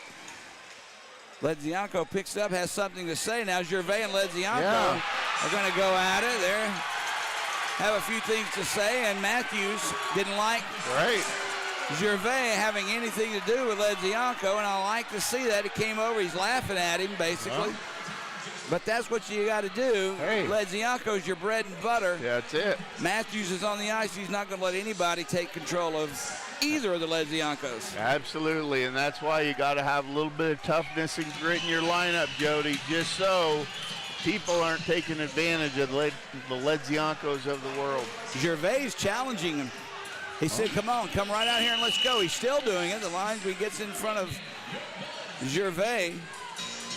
He wants to go with someone, and I don't know if Kip or Phil would, but I wouldn't be surprised, Greg, if they didn't drop their gloves at the right moment. Let me put it that way, but I hope not. You don't want to break a hand when you're those two guys. Not worth it. Now the puck is sent into center ice. Now you might see McTavish or Matthews or Dorsey answer that bell. It'll be interesting to see what happens as Phil Ledzianko almost split the defense on a loose puck. He takes the puck himself back into center ice, gets away from Cahill, back into his own zone. Sends one ahead to his brother, who chips it from Matthews. Poke checked away from him and sent behind Ryan Kenny. Under 2 minutes to go here in this third period of play. Birmingham 4, Fayetteville 1. Now Sinclair takes out his man, that's Cahill, who doesn't like it. Birmingham has the puck. They'll backhand one into the Fayetteville zone. To give Birmingham credit, they haven't put the heels on their skates. They're still playing offensive hockey. I was a little worried about that, trying to protect the 3-goal lead instead of still playing the hockey that got you here. Played behind the net. Love gets away from McTavish. We're down to 1:20 to go. McTavish had it for a moment, taken away from him, and sent back into the Bull zone. Taylor Brierly takes it for the Bulls. Yep, here we go. Nope. Just missed it. Gervais came out a little bit too late. Now it's played along the far boards. Under a minute to go here in the third period of play. Olnick has it. He'll drop it back now for Dorsey. Or Kozarev just past him. Wilkins will go get it for Fayetteville. 45 seconds remaining. Kyler Head tied up far side by Kozarev. Phil Ledzianko checks him as well. It comes free, though, behind the net for Wilkins. Alex Wilkins ahead to center ice. Dorsey ties his man up. I can't see it's Cahill right in front of the Bulls bench. Puck comes free for Chance Gorman. He'll set it up far side for Head. Look out, Matthews and he collide. Matthews is he looks for those kinds of things. You might not want to. Now in the corner, Dorsey takes his man out. Yeah. Who's still down on the play, slowly getting to the bench. That's Cahill. We're down to 5 seconds, and that's going to do it. Birmingham takes the season series with Fayetteville. Birmingham takes 2 more points from Fayetteville. And all that means, Greg, is this. Fayetteville now must win every game they've got the remainder of the season, and Birmingham has to lose both in Evansville for them to win fourth place. Anything less, and Birmingham has home ice advantage in the first round of the playoffs. Well, and that's where, Jody, the situation that you talked about earlier at the first of this week and series is this extra game, and a critical one for Fayetteville. They've got to ride a bus now for 8.5 hours to Roanoke, and then go in the gauntlet of Roanoke after 2 big wins over Macon, and then play an afternoon game tomorrow. And if Roanoke can come away with 2 points there, Jody, then the Bulls secure even if it's 1 point. Fayetteville has to win in regulation the last games of their season, and Birmingham has to lose in regulation. That's exactly right. In Evansville for them to have a chance at home ice advantage. So, while it's not set in stone, the engraver is out doing his job. He's sharpening up his tools to etch it in stone. It appears that Birmingham, right before we head to Evansville to face their old nemesis, the Thunderbolts, will take fourth place and gain home ice advantage in the first round. Birmingham doing an excellent job all night long, Greg. I mean, we were trailing at the end of one, but it didn't feel like we were trailing. We were taking the play to them. We just couldn't get the puck past Kenny. And then in the second period, boom, there we go. As the Bulls skate around the ice, thanking the fans for a great season in the regular season, but it's not over. This, to me, is when hockey starts. Right now. The next time you see this Birmingham Bull team on this ice, it'll count for something other than 2 points. It'll be playoff hockey, Jody, and you know there's been a buzz around. It's a little bit of a different feel this year. Yeah. The Bulls have a little bit something that they didn't have last year, and I know there was a lot of hype last year, Jody, but what I like about this is nobody's looking beyond the next game, but what they're talking about is they're saying they like how the Bulls are coming together. Yeah. They've got a little bit of grit to them. They got a different look in their eye. And if you ask me that word, I think the Bulls are a little bit hungry this year. Drake Glover's dad came by at the end of the, I want to say at the end of the first, maybe it was before the game, but if you can remember, he and I were talking. He said something that caught my attention, that this team, to him, seemed a little different than the last two. Right. And he talked to his son Drake about it, and he said that Drake told him, Dad, this team's got something different that we never even had to, we didn't even think about last year. We got grit, we got determination. This team is different. Now, I'm not saying we're going to make any noise in the playoffs. That's not what I'm about to say. What I am about to say is I feel better about our chances in the playoffs this year than I did in the playoffs last year after winning the regular season championship. Does that make sense? Absolutely. And I noticed that, Jody, and the word for that, it kind of goes back to miracle, right? And they talk about you can't bring in the new guy because this is our family. And that's what I noticed this year. You know, they had a rough patch there, but when I noticed the guys started to really rally around the Ledziankos, you know what I mean? I know they're just two guys and they're rookies, but sometimes on a hockey team, it takes something extra special to happen or be brought in for all the guys to rally around. And I think this year, remember when the Ledziankos scored their first goal? Oh, yeah. Everybody went bananas, and every guy on the team. To me, that's the kind of special stuff that dreams are made of. You know, I can go back during the regular season. I can think of two things immediately that comes to mind about this hockey team. I won't call it turning a corner or even a curve in the road. But I remember when Hayden Stewart went down with an injury. It affected us adversely. And Lots went down last year, so how was he going to come back? Yep. Lots started this year with a huge question mark. We didn't know how he was going to respond to hip surgery. I know exactly how hip surgery makes you feel. And with that said, Hayden Stewart goes down.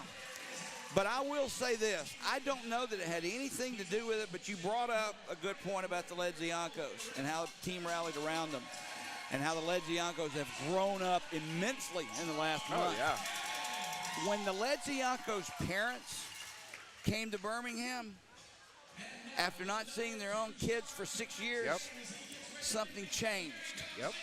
And I don't know if it was absorbed by the rest of the team or if they fed on it, but this team changed when the Ledziankos parents came as well, this time for a little bit more positive. Am I off base in thinking that, or? No, it's all about that tradition of what make the Birmingham Bulls, Jody, and it's that essence of family. And whether you're talking about the fans or administration or players' families, it's like it's not a standalone organization, and they realize that it takes all aspects of the word in order to create that. And I think that's a little bit of the bleed over about Ledzianko's parents and reinforcing that factor. The family aspect of this franchise is forever ingrained in stone. I mean, you and I are here. Yeah. And we're from the 90s. Joe Stroud runs this organization. He's from the 90s. Ray Pack runs the locker room. He's from the 90s. Clint Scherf runs the business office. He's from the 90s. And the list goes on and on and on about this family atmosphere. It's contagious. Right. And this is why players come to Birmingham, as in yourself, and they stay. Generational, Jody. I mean, look, I'm happy because we won, and I don't want it to sound as if I'm just giddy over winning and knowing that we're going to wind up in 4th place. This does feel different to me. Oh, yeah.